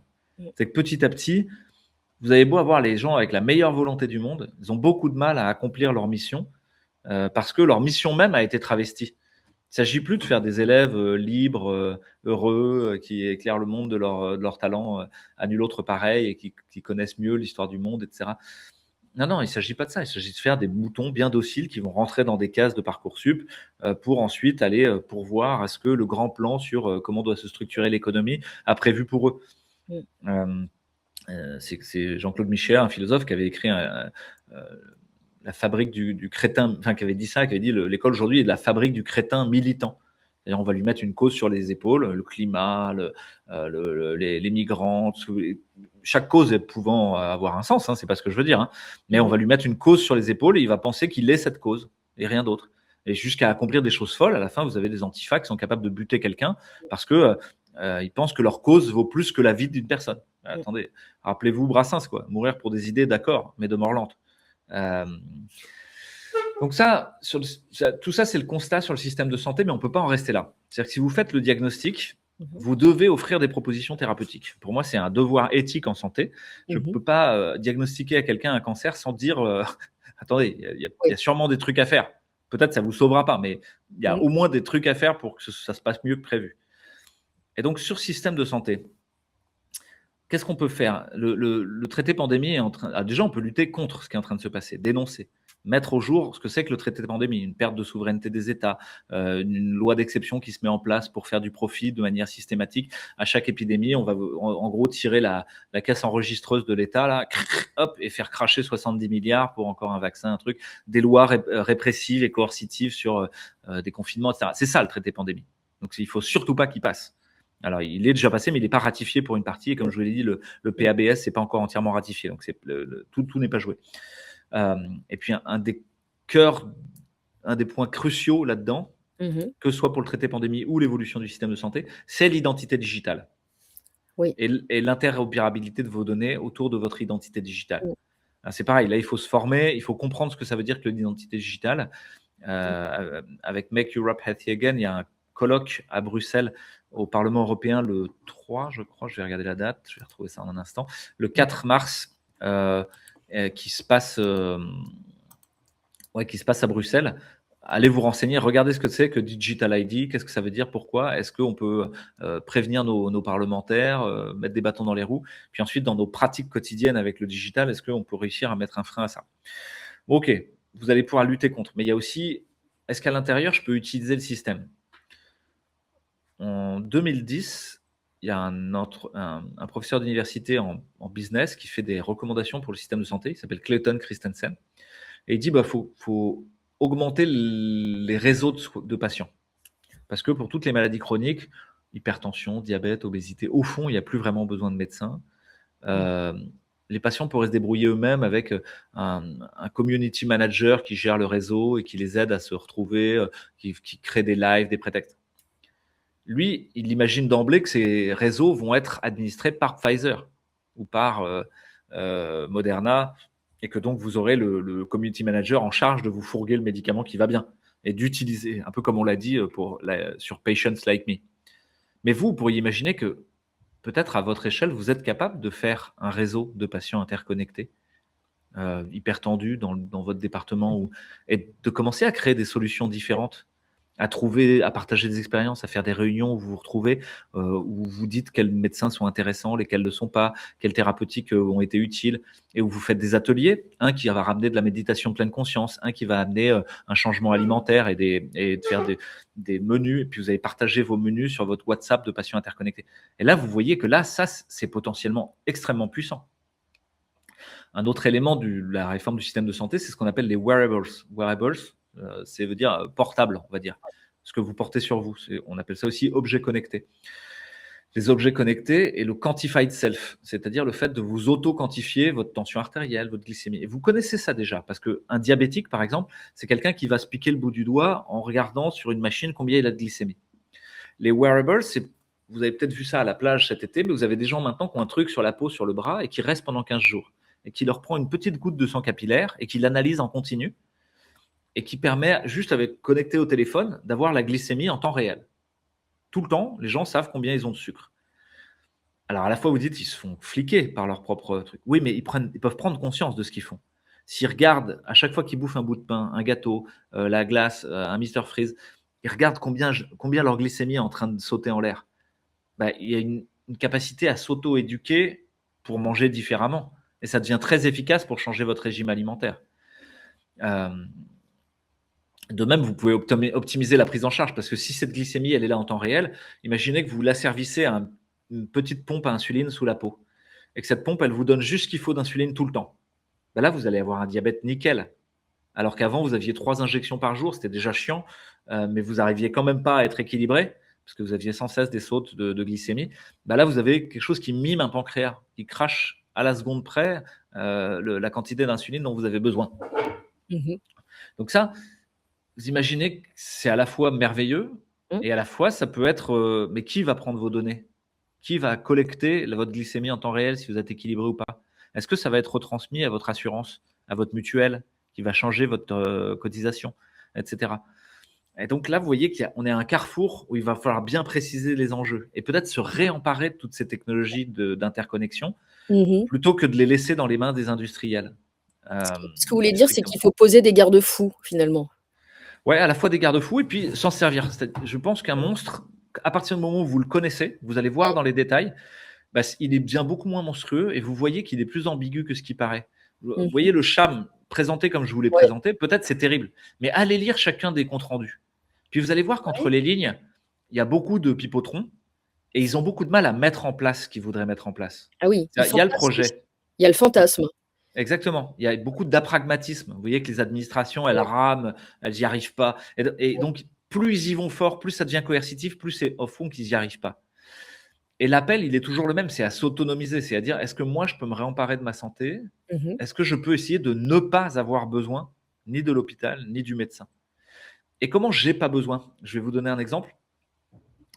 Dans les années 2000 à peu près, il y a un infirmier en Hollande qui faisait un métier pour qui ça avait plus de sens, la prolétarisation dont je vous parlais. Il avait des prescriptions et puis il fallait qu'il passe chez les gens, mettre un bas de contention, faire une injection de Lovenox, etc. Et puis il avait une centrale dans son groupe d'infirmiers qui lui donnait tous les jours un programme différent pour optimiser le temps de parcours.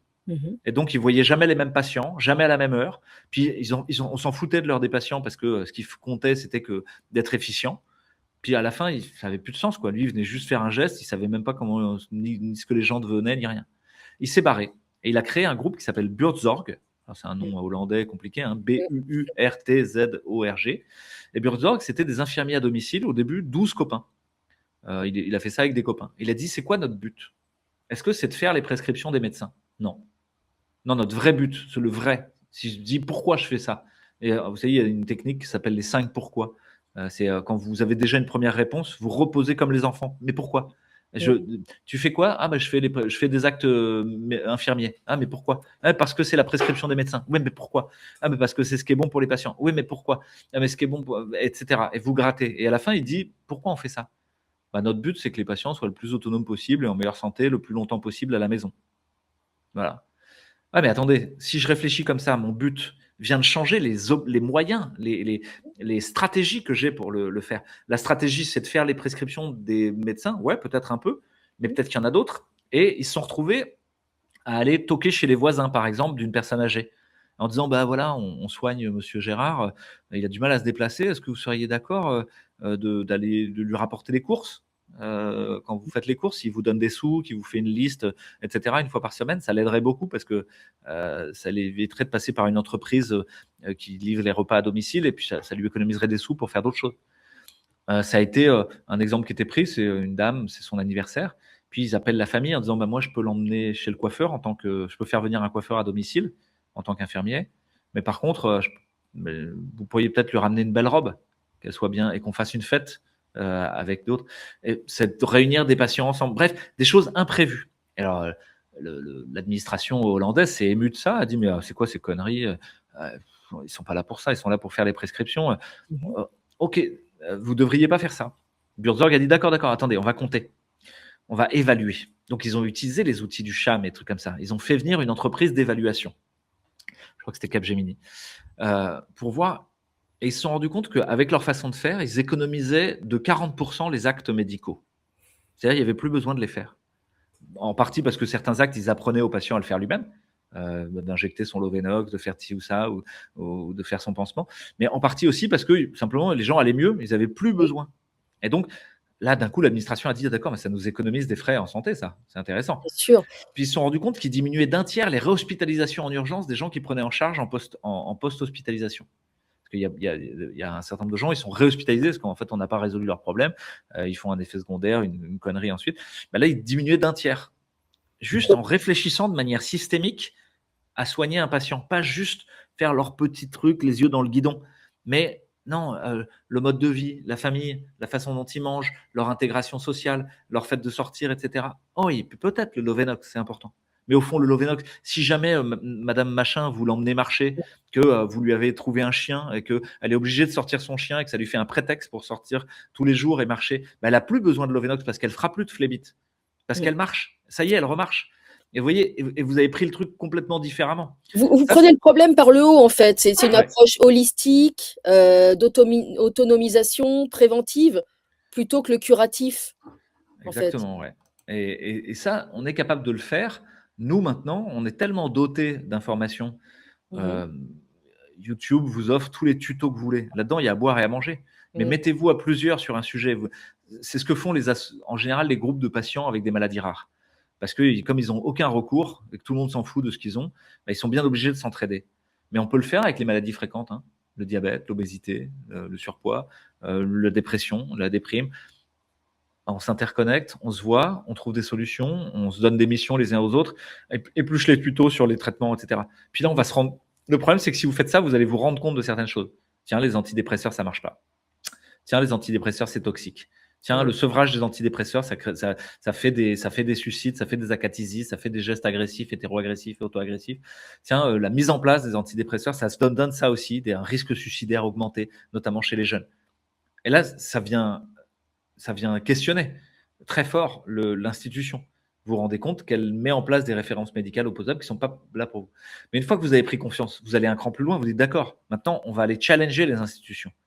On va aller leur faire des procès, on va aller s'asseoir autour d'une table et discuter avec eux. Je vous donne un tout petit exemple. L'autre jour, il y avait Jean-François Delfrécy, Mmh. qui était, donc c'est l'ancien patron du conseil scientifique pendant le Covid. Oui. Donc, un de ceux qui a participé à décider que vous soyez confinés, que vous Mmh. remplissiez des auto-attestations, que vous Mmh. portiez un masque de longue, etc., qu'on laisse les vieux dans les EHPAD canés tout seul avec du Rivotril. C'est un de ceux-là. Mmh. Donc, c'est vraiment, il a été au cœur thermonucléaire du truc, hein. Mmh. Alors, il a de l'habilité politique parce qu'il a un peu tourné sa veste plusieurs fois. Il a dit Oui. publiquement, peut-être qu'on en a trop fait, etc. Ça, Mmh. c'est intéressant. Il est Mmh. plus malin que la moyenne. Mmh. Et il est devenu patron du comité consultatif national d'éthique. Donc, et l'autre jour, il venait de faire une session à Marseille. Alors, au début, je me dis, je vais y aller, on va le défoncer, etc. On va le mettre face à toutes ces incohérences. Mmh. Puis, je réfléchis, je dis, mais non, c'est idiot. De toute manière, Mmh. il le sait très bien. Et puis, il Oui. aura toutes les protections. Et moi, je passerai juste pour le mec agressif qui vient comme un complotiste, etc. Mmh. Non, par contre, qu'est-ce que je pourrais faire de plus intelligent? Ah, monsieur Delfrécy, vous avez eu des positions très courageuses pendant le Covid. Vous avez osé euh, remettre en question ce que vous aviez décidé. moi, j'ai trouvé ça plutôt courageux par rapport à certains autres qui sont restés dogmatiquement sur ce qu'ils avaient décidé à l'époque. Je pense qu'on a besoin effectivement de faire un feedback, de faire une évaluation au fond de ce qu'on a fait pour faire mieux la prochaine fois et éviter certaines erreurs. Et aujourd'hui, vous êtes en charge de l'éthique, vous êtes un peu notre monsieur sagesse quelque part sur les soins. C'est votre mission d'incarner ça. Vous voyez, vous commencez par des égards. Oui, Et puis là, absolument. vous arrivez avec une proposition négociable accessible, pas quelque chose d'inaccessible. Vous savez, on a fait un film sur ces soignants suspendus pendant le Covid, des gens qui ont beaucoup souffert. C'est une situation quand même qui éthiquement était questionnable, parce qu'en plus, ils se sont retrouvés là-dessus en disant que les vaccins prévenaient de la transmission. Alors depuis, vous l'avez dit vous-même, on sait très bien que les vaccins ne préviennent pas la transmission. Est-ce que vous seriez d'accord de nous aider à passer des ciné-débats dans tous les comités d'éthique un peu partout en France avec le film Suspendu des soignants entre deux mondes? Et là, vous voyez que c'est plus accessible. Peut-être qu'il dira non, peut-être qu'il s'en fout, etc. Mais là, vous voyez que peut-être même vous, si vous travaillez votre discours, vous pouvez le prendre au piège. Bien sûr.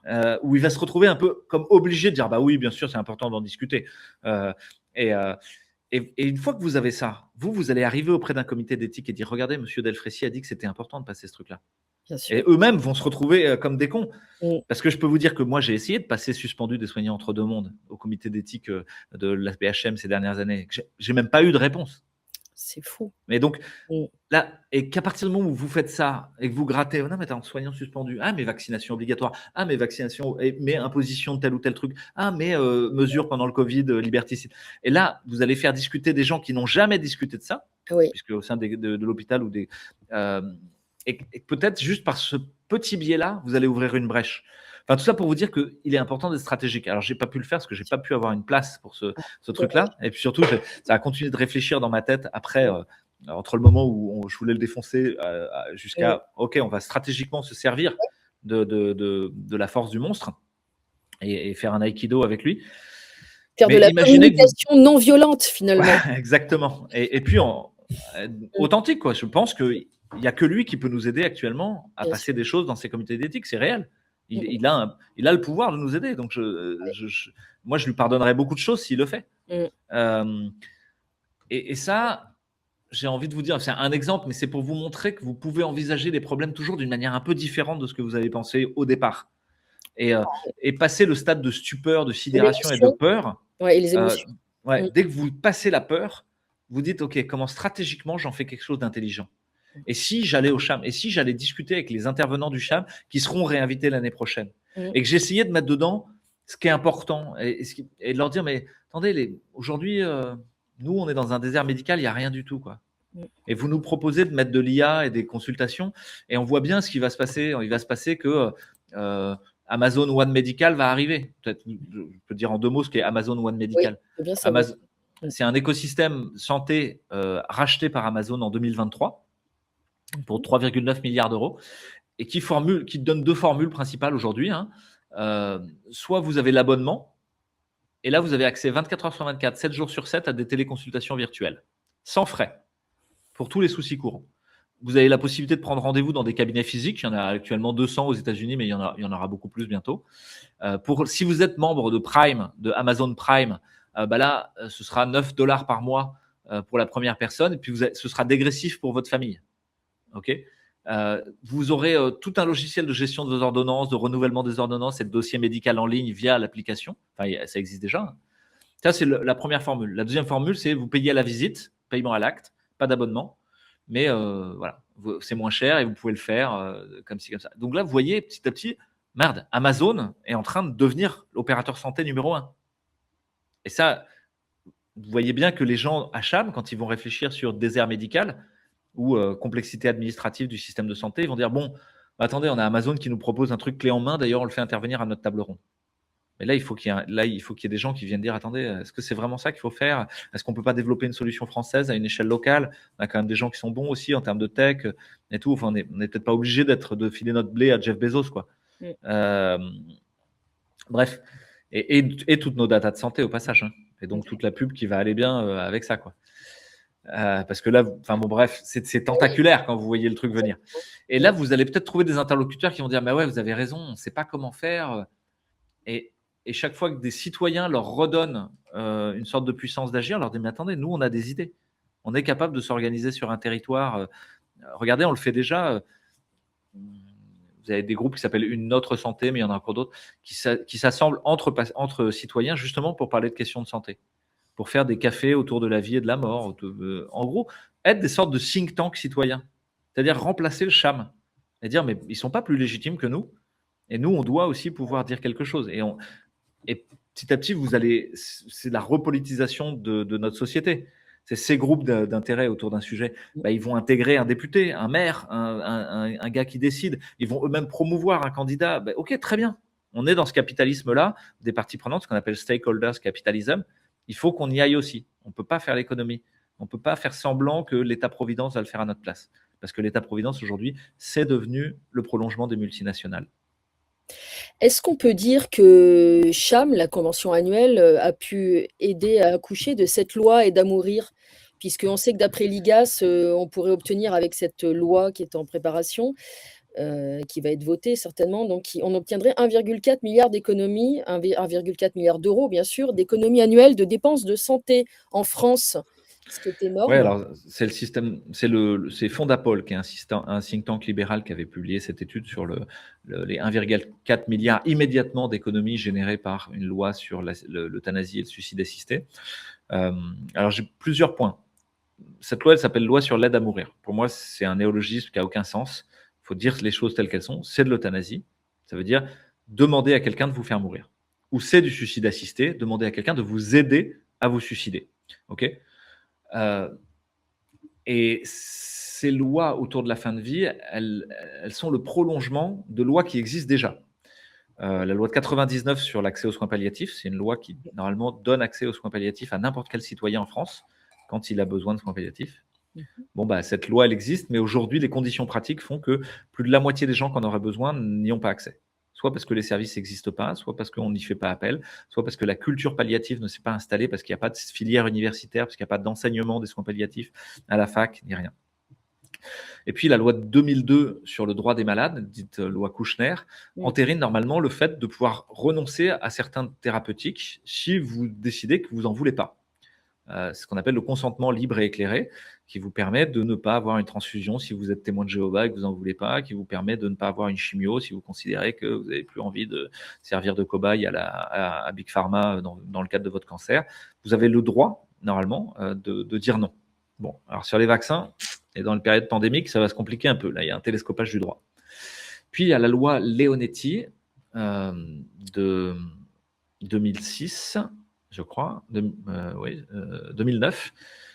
Et puis la loi de 2016, Claes-Leonetti, qui encadre ce qu'on appelle la limitation thérapeutique et l'absence d'obstination déraisonnable. C'est-à-dire, on arrête l'acharnement thérapeutique. Alors, c'est toujours du point de vue du patient pour essayer d'éviter un abus de pouvoir de la part des soignants. Hein. Et les logiques de ces lois sont toujours d'être suffisamment floues pour créer du dialogue. C'est-à-dire, il s'agit qu'en gros, les soignants, les médecins, les familles, le patient se parlent. Parce que tant qu'ils se parlent, ça va, en gros. Tout commence et puis le faire de manière collégiale. C'est-à-dire, c'est pas un chien fou dans son coin qui décide au fond des urgences qu'il va buter tous les gens qui sont pas comme il pense, juste.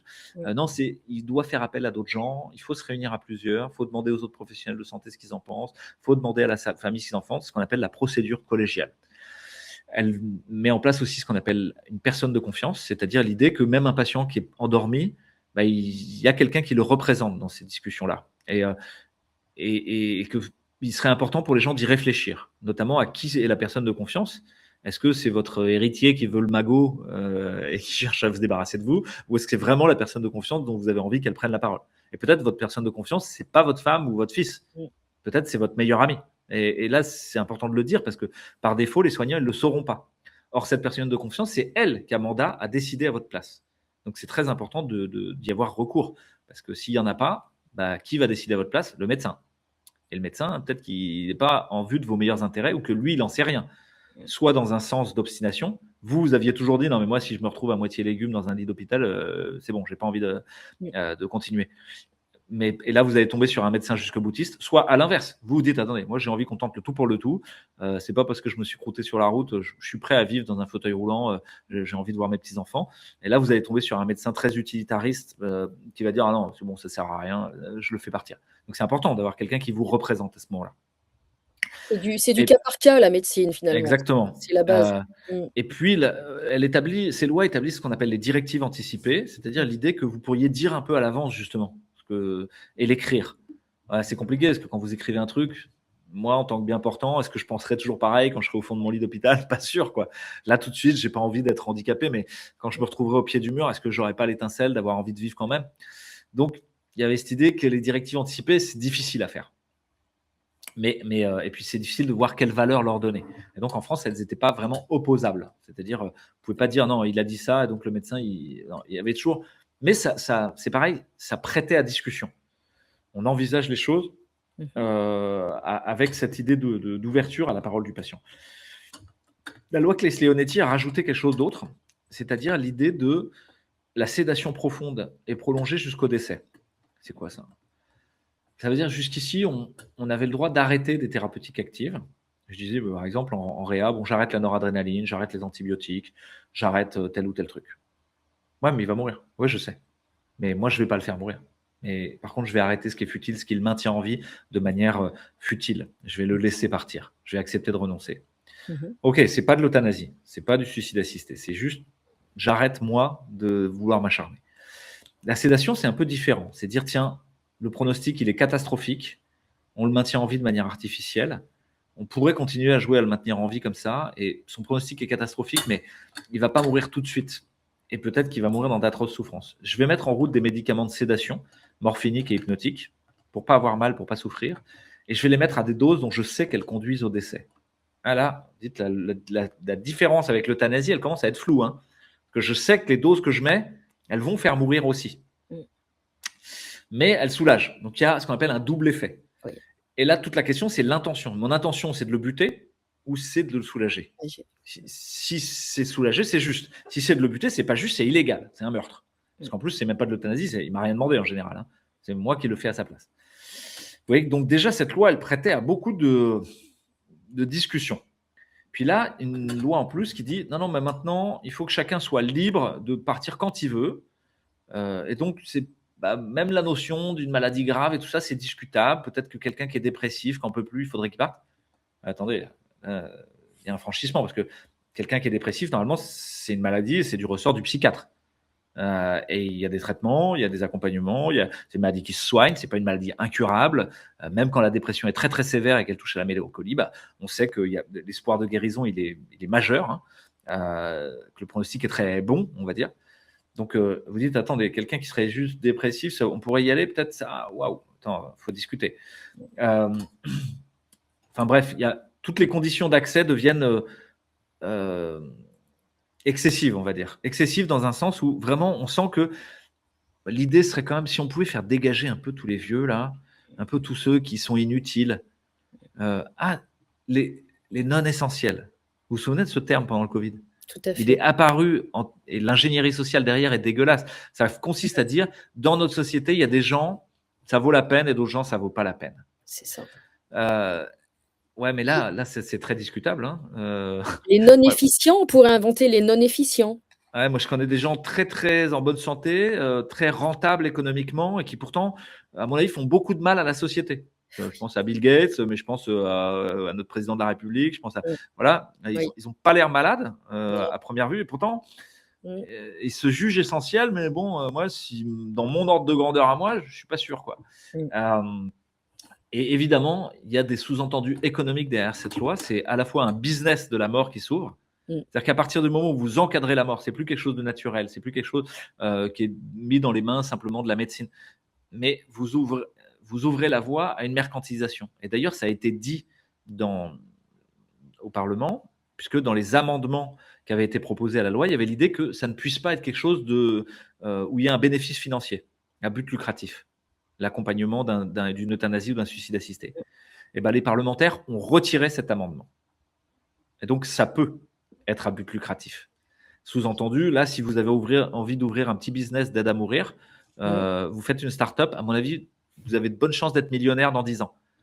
Bon, vous allez faire un métier dégueulasse, mais quoique. Là C'est encore, je ramène de l'ambiguïté. c'est la Startup Nation. Exactement. Mais juste, je vais vous mettre encore une idée stratégique en tête. Mhm. Si jamais cette loi passe en l'état, Mhm. je pense qu'il faut que nous soyons les premiers à créer des entreprises d'aide à mourir pour faire cette chose-là différemment et proposer une offre différente de celles qui seront juste des marchands de mort dégueulasses qui vous euthanasieront. Parce que peut-être que dans ces entreprises d'aide à mourir, on pourra parler vraiment avec les patients. On pourra redemander, mais pourquoi vous souhaitez ça? Parce que chaque fois que les gens des soins palliatifs discutent avec un patient qui demande une euthanasie, dans 95% des cas, après que cette discussion ait eu lieu, la demande ne revient pas. Mhm. Et il y avait eu cette phrase d'une patiente qui avait dit, écoutez, moi sur ma maladie, les gens ont commencé à se réintéresser à moi à partir du moment, alors que j'étais foutu, etc., plus personne ne s'occupait de moi, et on s'est réintéressé à moi que à partir du moment où j'ai demandé une euthanasie. Et donc là, vous voyez vraiment la perversion de cette loi. C'est-à-dire qu'elle vient comme se substituer au naturel accompagnement qu'on devrait donner à tous les gens qui meurent. Et je ne dis pas qu'il ne peut pas exister une euthanasie ou un suicide assisté. Moi, je ne suis pas fondamentalement opposé à 100% en disant qu'il n'y a aucune situation où ça peut exister. Mm. Je pense qu'il y a des situations où peut-être c'est envisageable, ou en tout cas, qui suis-je pour juger? Mais le fait que ça devienne une loi, que ça devienne la norme, et que Mm. ça devienne ensuite un mécanisme économique, ça, pour moi, c'est extrêmement nauséabond. Et je vous invite à dézoomer et à vous poser la question, est-ce que depuis 20 ans que je m'intéresse à la question législative, je regarde les lois qui sont passées, est-ce qu'il y a une seule loi qui est réellement faite pour le bien commun? C'est-à-dire, on fait semblant qu'elles sont pour le bien commun. On va dire, on va faire des zones à faible émission. Ah oui, c'est pour éviter la pollution. Ah bon? Mais attends, il y a des gens, ils sont critère 1, ils ont un 16 soupapes 15 litres au 100. Non, même moi, ma vieille de chevaux, elle consomme 3 litres au 100. Elle existe depuis l'Ampèbre. Au niveau carbone, environnemental, c'est infiniment plus vertueux de continuer à recycler ces petits moteurs-là. Donc, il y a évidemment une embrouille. Non, la ZFE, c'est fait pour vous revendre une bagnole et faites que votre ancienne bagnole soit rendue obsolescente. C'est une obsolescence programmée en vue de fournir un marché à l'industrie automobile avec l'utilisation d'une mesure coercitive d'État. D'accord. Ok, mais les confinements, la loi sur le Covid, etc., c'est pour le bien commun. Non, on a montré qu'il y avait une augmentation de la propagation pendant les confinements, que les masques étaient inutiles et toxiques, j'avais généré énormément de pathologies psychiatriques, psychologiques, des troubles de l'apprentissage, des troubles respiratoires chez les jeunes, chez les enfants, chez les personnes fragiles. Bref, non, c'est pas pour ça. Non, ça crée un marché de la vente de masques. Ça crée un marché du remède vaccinal miracle qu'on vous a vendu et qu'on vous a même obligé à prendre, puisque sinon vous n'aviez pas le pass. Et donc là, vous vous rendez compte que les lois sont en fait des fabriques de bulles spéculatives pour les multinationales et financiarisées. Je vais dire ça autrement, c'est chaque loi crée un marché et une condition d'accession au marché coercitive qui fait que ça va être rentable. Si cette loi n'existait pas, peut-être le marché n'aurait pas été créé. Il n'y aurait pas eu de loi sur le Covid, sur le pass vaccinal. Vous n'auriez pas été vacciné. L'immense majorité des gens n'auraient pas été vaccinés. Il y aurait eu 15% des gens qui se seraient vaccinés. Ah ouais, mais là, on aurait loupé 85% du marché. Dommage. Donc ça, maintenant, je pense qu'il faut bien comprendre comment le processus législatif a été hacké. Et quelle que soit la loi qui passe, se poser d'abord la question à qui profite le crime, à qui profite la loi, et comment est-ce qu'elle va générer des profits, des revenus. L'autre chose, c'est que si vous regardez la généalogie des gens qui portent cette loi, il y a des gens dans le CHAM, effectivement, qui en font partie, mais vous allez beaucoup retrouver des groupes d'aide à mourir au droit à mourir dans la dignité, l'association au droit à mourir dans la dignité. On appelle ça ADMD en France. Mais vous avez l'équivalent dans tous les pays. Elle s'appelle Death with Compassion aux États-Unis, Death with Dignity, des trucs comme ça. Dans tous les pays, vous en retrouvez. Et chaque fois que vous regardez leur financement, et dans les pays anglo-saxons, souvent c'est plus transparent qu'en France, vous retrouvez des fondations de multimilliardaires philanthropiques. Par exemple, la fondation Rockefeller, la fondation Bill et Melinda Gates, la fondation Soros, la fondation Hewlett Packard, vous savez. Oui. Et chaque fois que vous regardez dans ces fondations, quel est leur but? Vous retrouvez les mots-clés des groupes eugénistes, euthanasistes, et des années 20, dans tous les pays occidentaux, ont émergé des mouvements malthusiens. Malthusien, ça veut dire on est trop nombreux, il faudrait qu'on soit moins nombreux. Parce que exactement. tout irait mieux si on était moins nombreux. Mmh. Ouais, bon, ça dépend qui est moins nombreux. Enfin, moi, j'ai pas envie d'être le premier à être le moins nombreux. On verra. Et puis, Voilà, c'est bah, ça. quand vous C'est toujours regardez valable réel, pour les autres, en fait. ouais, puis quand vous Mmh, regardez réellement, peut-être mmh. qu'on pourrait être tout à fait aussi nombreux en ayant des modes de vie un tout petit peu moins énergivores, ou il y a moyen de trouver un équilibre, que les zones peuplées en fait sont très faibles par rapport à la quantité de désert et autres, ou de zones habitables. Bref, c'est très discutable cette idée de surpopulation. Mais par contre, on vous la vend tout le temps. On vous explique que vous êtes surpopulé. Et sûrement, il y a une surpopulation urbaine, hein. On est trop nombreux en ville. Mais il y a d'autres façons de vivre. Mmh. Euh, Ça, c'est le côté malthusien. Le côté eugéniste, c'est dire il faut améliorer la société, donc il faut se débarrasser des handicapés, des débiles, des gens qui ne sont pas normaux. Donc là, Exactement. vous voyez qu'il y a vite l'idée d'aller se débarrasser. Et dans les Mmh. années 30, ces eugénistes, je pense à un Français qui s'appelait Alexis Carrel, entre autres, étaient les premiers à dire peut-être qu'il faudrait faire des chambres à gaz avant même les nazis, hein, Mmh pour mh. se débarrasser sans douleur C'est de ça. ceux qui sont pas corrects, quoi. Mmh. Alors, ils l'ont fait sur l'euthanasie et le suicide assisté, mais aussi sur tout ce qui était diagnostic de maladie avant la naissance et euthanasie, enfin, c'est pas euthanasie, c'est, comment on appelle ça, interruption thérapeutique de grossesse. Grossesse, ouais. Ouais, c'est très discutable, hein, parce qu'il y a des gens qui disent, mais attendez, aujourd'hui, il y a des mouvements entiers qui accompagnent des soins palliatifs à la naissance pour les enfants qui ne pourraient pas vivre, en disant, mais laissons-les vivre ce qu'ils ont à vivre, quoi. Ouais. Essayons de faire que ça se passe bien Mmh. et on se rend compte que les deuils se passent infiniment mieux quand les mamans ont pu voir, peut-être mourir en quelques heures, hein, ou en quelques jours, un bébé qui avait des malformations cardiaques terribles, euh, et qu'on l'a accompagné avec des soins palliatifs, plutôt que de faire une injection à travers le cordon ombilical dans le ventre de la maman, où elles doivent accoucher d'un enfant mort-né qu'on a tué en injectant du potassium et du sulfentanyl dans le cordon ombilical ou Mmh. dans son cœur. C'est ça, hein, l'interruption thérapeutique, C'est et ça. qui est Mmh. archi violent, quoi. Ouais, c'est très violent. Et Mmh. je dis pas que ça peut pas arriver, hein. Il y a des fois où peut-être c'est utile, mais Mmh. il y a peut-être d'autres façons de faire. Euh, et puis que tout ça, ça inhibe aussi la créativité thérapeutique. Oui, il y a des malformations cardiaques, mais heureusement qu'il y a des chirurgiens cardiaques qui ont dit, attendez, moi peut-être que je peux y faire quelque chose, hein. Ouais. Parce qu'aujourd'hui, vous avez des gens qui vivent ayant été opérés peut-être 3, 5, 10 fois de leur malformation cardiaque, mais qui ont 40, 50, 60 ans, et vivant avec une malformation cardiaque, avec une vie qui a été, une belle vie, qui a eu Mmh. vécu le coup d'être vécu, quoi.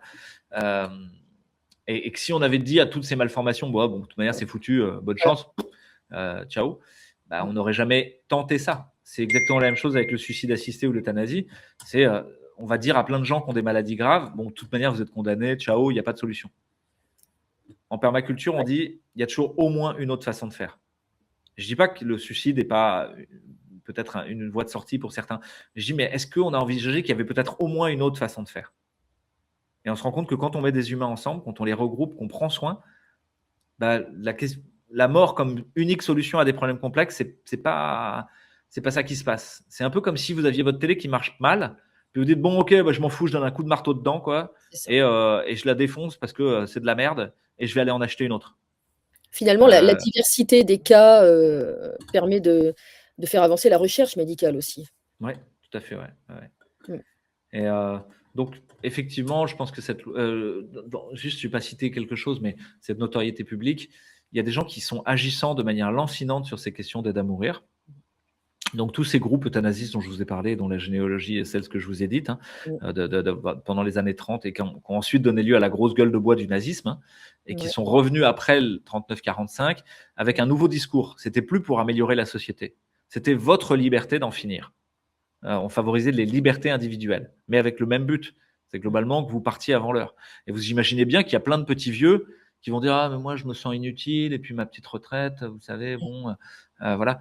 Et en Angleterre a été discutée de manière tout à fait officielle et sérieuse l'idée de faire des ristournes d'impôts sur le revenu aux gens qui partiraient avant 75 ans, parce que voilà, ils laisseraient la place et donc il serait quand même normal, c'est gagnant-gagnant, et on économiserait des frais de santé euh, de leurs dernières années de vie. Et donc, il serait légitime que leur famille puisse toucher un peu plus de succession. Mais par contre, ceux qui sont à plus de 75 ans, bon, ils coûtent cher à tout le monde. Ça va, hein, on va se rincer Mmh mh. sur leur héritage, quoi. Donc, ça a C'est été discuté extrêmement tout à fait sérieusement. Ça n'a pas été voté pour le moment, mais c'est vous voyez cynique. bien que Oui, on c'est va en très arriver cynique. là, quoi. On en est arrivé à des situations extrêmement cyniques finalement Oui, et et le cynisme l'utilitarisme. normalisé. Exactement. Et l'utilitarisme comme seule voie de salut. Vous savez, l'utilitarisme, c'est cette idée que c'est une idée anglo-saxonne qui vient de plusieurs penseurs, un qui s'appelle Stuart Mill et un autre qui s'appelle donc John Stuart Mill et Jeremy Bentham. Et ces deux penseurs vont influencer énormément la pensée anglo-saxonne et américaine, entre autres, mais allemande aussi et anglaise, en disant qu'est-ce qui est juste de faire. On réfléchit tout le temps à ces questions du bien, du mal, du juste, de l'injuste. Qu'est-ce qui est juste? Au fond, c'est peut-être pas ce dont on a l'impression là tout de suite. Peut-être qu'il faut laisser du temps passer, et c'est à l'aune du temps qui passe qu'on pourrait compter, est-ce que ça a créé plus de bonheur pour le plus grand monde et moins de malheur pour le moins de personnes possible. Enfin, l'inverse, excusez-moi, enfin, vous avez compris. Hein. J'ai compris. Donc, c'est une sorte de compte mathématique Mmh. de combien de bonheur, combien de malheur pour la majorité des gens. C'est pas une éthique individuelle, c'est pas pour chaque personne, c'est pour la collectivité. Cette éthique utilitariste, elle s'oppose à ce qu'on appelle l'éthique déontologiste, qui est l'éthique kantienne de Kant, qui est l'idée qu'est-ce que je dois faire là tout de suite avec toi, mon frère ou ma sœur humain, euh, qu'est-ce qui est bien et qui se base un peu sur ce qu'on appelle la règle d'or en éthique, ne fais pas à autrui ce que tu ne souhaiterais pas qu'on te fasse. Et il y a une opposition entre les deux et souvent c'est le dilemme du prisonnier qui est mis en évidence pour l'illustrer. Imaginez que vous êtes une escouade de militaires américains dans les vallées afghanes dans les années 90 et vous préparez une opération, puis vous êtes secrète et vous êtes vu par un petit berger. Qu'est-ce que vous faites? Vous butez le berger, mais il est innocent. Ou vous le laissez partir, mais vous prenez le risque que toute l'opération soit compromise. Parce que peut-être qu'il va aller prévenir des gens au village et que votre truc est foutu. Les utilitaristes diront, il faut buter le gamin. Ah, la fin justifie les moyens, on ne fait pas d'omelette sans casser les œufs. Ah, c'est pas le moindre des charmes de l'éthique utilitariste d'être sacrificielle. Elle est toujours sacrificielle. Elle va sacrifier un certain nombre de personnes au nom du bonheur collectif. L'éthique déontologiste, elle aurait dit bah non, on ne peut pas tuer un innocent. Moi, je ne peux pas tuer quelqu'un comme ça pour rien. C'est pas une mission militaire qui nécessite que je me compromette à titre individuel là-dessus et qui fasse que je prenne la vie de quelqu'un. Ça, c'est le déontologisme. Et vous voyez qu'il y a une tension entre les deux. Et en santé, il y a une tension entre les deux. Est-ce que je soigne jusqu'au bout telle ou telle personne? Ouais, mais attends, ça va coûter de l'argent, on n'aura pas de place pour quelqu'un d'autre. Ah, arbitrage économique. Ou est-ce que non, je fais de mon mieux? Moi, je pense que les deux peuvent cohabiter au fond. Hein. On pourrait prendre en compte les enjeux économiques et utilitaristes, tout en prenant en compte les enjeux déontologiques. Mais bon, là, on rentre dans de l'éthique appliquée. Hein, et il faut prendre des situations pratiques une par une pour se poser la question. Je vous donne un exemple. Est-ce qu'au niveau éthique, il n'y a pas un dilemme quand vous dites on va tous collectivement rembourser la PrEP, c'est-à-dire la chimiothérapie de pré-exposition. C'est quoi la chimiothérapie de pré-exposition? C'est une thérapeutique antirétrovirale pour le VIH. C'est son petit nom, on l'appelle la PrEP. Ça veut dire avant d'aller avoir un rapport sexuel, vous allez prendre ces antirétroviraux avant d'avoir un rapport sexuel. Il se trouve qu'aujourd'hui, il y a un certain nombre de gens qui ont le VIH et qui vont faire des orgies sexuelles avec 30, 40 partenaires et qui prennent la PrEP. Le coût global de la PrEP est absolument phénoménal pour quelques utilisateurs, c'est-à-dire pour une dizaine de milliers à peu près en termes d'ordre de grandeur, ou quelques dizaines de milliers. Mais le coût supporté par la société est majeur. Et vous dites là, attendez, on fait ça ou juste on fait de la pub pour le préservatif? Parce que ça marche le préservatif sur les MST, quoi. Et donc, si vous critiquez la PrEP aujourd'hui, on va dire ah, vous stigmatisez une population. Non, non, je dis juste, attendez, en termes médico-économiques, ça n'a aucun sens. Et en plus, ça fait peser à la société un gros poids pour les orgies sexuelles de quelques-uns. Ça paraît pas justifié. Là, vous êtes face à un dilemme éthique. Donc voilà, j'espère que ça éclaire un peu les enjeux autour du système de santé. On est pris dans une grande transformation qui est la digitalisation des soins. et au fond, l'arrivée des opérateurs numériques et digitaux au sein du marché de la santé, toutes les lois qui vont être faites vont être pour justifier de lutter contre les déserts médicaux, etc. Mais en fond, elles ont été créées, enfin, les déserts médicaux ont été créés pour ça, pour laisser la place à cette possibilité-là. Parce que le désert médical, il n'existe que parce qu'à un moment, il y a une décision administrative qui a dit, bon, bah, on va diminuer le nombre de médecins. Avec le numerus clausus, notamment. Exactement, le nombre de médecins, on va fermer des hôpitaux de proximité, etc. Et vous vous rendez compte que c'était toujours sur des enjeux économiques. Ah, bah, cette petite maternité coûte trop cher. Non, avoir un généraliste à cet endroit-là coûte trop cher. Non, ça coûte trop cher de former tel truc. Mais ça a toujours été des décisions débiles sur lesquelles on vient surimposer ensuite des solutions techniques qui vous exproprient de plus en plus de la santé. Parce que plus c'est une entreprise digitale qui s'empare de vous, moins c'est quelqu'un là dans votre village qui prend soin de vous et vous lui apportez un poulet ou des légumes et vous le payez comme ça et tout le monde est content. Avec quelqu'un qui a un vrai savoir-faire qui va l'appliquer directement à vous. Non, là, vous allez avoir un algorithme qui va essayer de vous profiler. Bon, bah, peut-être qu'il le fera très bien, hein, mais peut-être qu'il sera aussi beaucoup plus sujet à des conflits d'intérêts que votre petit médecin de campagne qui, lui, il s'en foutait que Pfizer ou Novartis gagnent tant d'argent. Alors que votre IA, il y a des chances qu'elle ait un lien direct de coopération et de partenariat économique avec une entreprise du médicament. Est-ce que vous irez à Cham 2026? J'aimerais bien, si je pouvais être invité, j'aimerais bien aller voir. Pour moi, c'est hyper important d'aller gratter le monstre. C'est-à-dire, n'en restez pas là, allez lire les actas. Là, j'ai mis le lien, je pense, dans le chat, où je peux vous le mettre.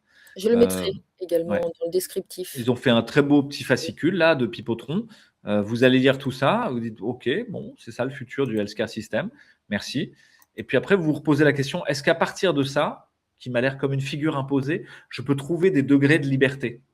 Et vous savez, c'est comme une danse.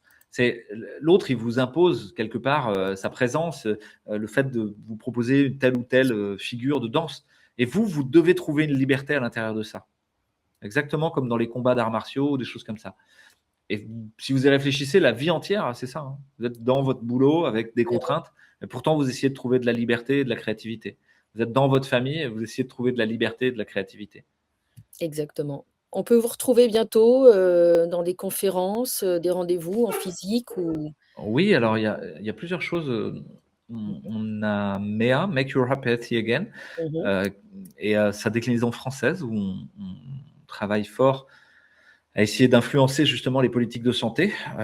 Une de nos idées a été de copier cette idée de rapid response team, mais en l'inversant et en disant par exemple, bah, les narratifs, on les connaît maintenant. C'est toujours la même chose. Le masque, la grippe, la rougeole, la vaccination contre l'HPV chez les collégiens. Et si on se préparait, on était prêt à répondre. Et donc, on a des contenus, on a des procès qui sont prêts à sortir, etc. Donc, nous, on prépare ça. On prépare le fait de mettre des bâtons dans les roues au système dès que c'est possible. L'obliger à justifier pour que ça ait un sens.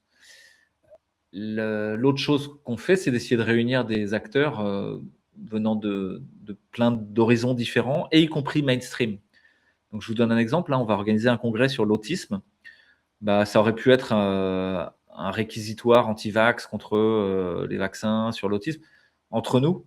Mais pour moi, ça a pas c'est pas ça que j'ai envie de faire. Je dis pas que ça n'a pas d'intérêt, hein. Peut-être il y a des gens en ont besoin. Mais moi, je préférerais réunir des gens qui s'occupent d'autisme en France, là, actuellement, et puis leur montrer ce qui se passe aux États-Unis, ce qui se passe ailleurs, leur faire venir des gens qui soignent autrement, leur faire voir le témoignage de famille et ce qu'ils mettent en place. Et je vous invite à aller voir un documentaire qui s'appelle, que je vais retrouver tout de suite, je vais vous mettre le lien, qui n'a pas été traduit en français, mais qui est très intéressant, qui s'appelle The Spellers. Comme tout spell, vous savez, c'est épeler, qui montre d'autres façons de soigner l'autisme. Donc, c'est un feel-good movie, mais c'est ce qui se passe effectivement aux États-Unis. Et c'est pas à partir d'un labo pharmaceutique ou je sais pas quoi, c'est à partir de gens, de familles. Et c'est en train d'arriver une espèce de révolution dans la prise en charge de l'autisme non verbal. Vous savez, ces gens qui parlent pas du tout et qu'on considère comme complètement débiles, alors qu'au fond, quand vous arrivez à les laisser s'exprimer, notamment vous allez voir comment ils font dans The Spellers, vous vous rendez compte que c'est des gens extrêmement subtils et intéressants. Ils vivent dans un monde intérieur riche. Voilà, exactement. et recréer du dialogue. Mmh. Ce dialogue, là, si les gens veulent retrouver avec Jean-Dominique Michel, on a fait une sorte de parcours de formation, on pourrait dire, qui s'appelle Retrouver l'accord perdu, et qui est autour de tout cet accord perdu avec le corps, avec la nature, avec les autres, avec moi-même, avec notre passé, avec, comme si on était dans un moment de désarticulation, de décohérence de notre société, où Mmh. tous nos accords collectifs et individuels, ils sont en train de se perdre. Et Mmh. on voit des gens qui sont en mode autodestruction actuellement, euh, comme en reflet, en écho à l'autodestruction de notre système. Autodestruction par la drogue, par l'alcool, la déprime, le. Mais et, le parcours, il se veut vraiment à une sorte d'antidote. Vous pouvez le retrouver sur le site de Jean-Dominique Michel Je vais ou mettre sur en mon site internet, il y a un lien, louisfouché.fr. mmh. Et puis moi, je fais des entretiens. J'ai tout un travail en gros de Oui. reporter citoyen, un peu comme vous, hein, Mmh. à ma petite mesure, où je fais des entretiens sur les sujets qui m'intéressent.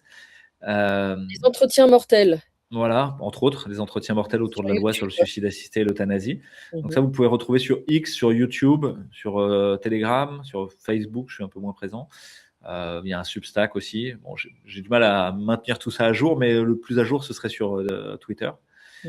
Et, euh, et puis, bah voilà, j'ai écrit des bouquins, puis il y en aura d'autres qui vont sortir. Là, on est en train d'en faire un autre avec Jean-Dominique Michel, justement, sur cette question de retrouver l'accord perdu.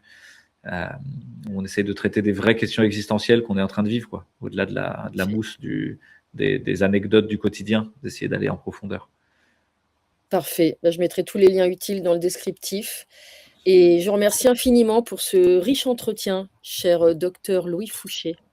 Merci beaucoup à vous. Il n'y a plus qu'à se réemparer du système de santé au travail. Merci.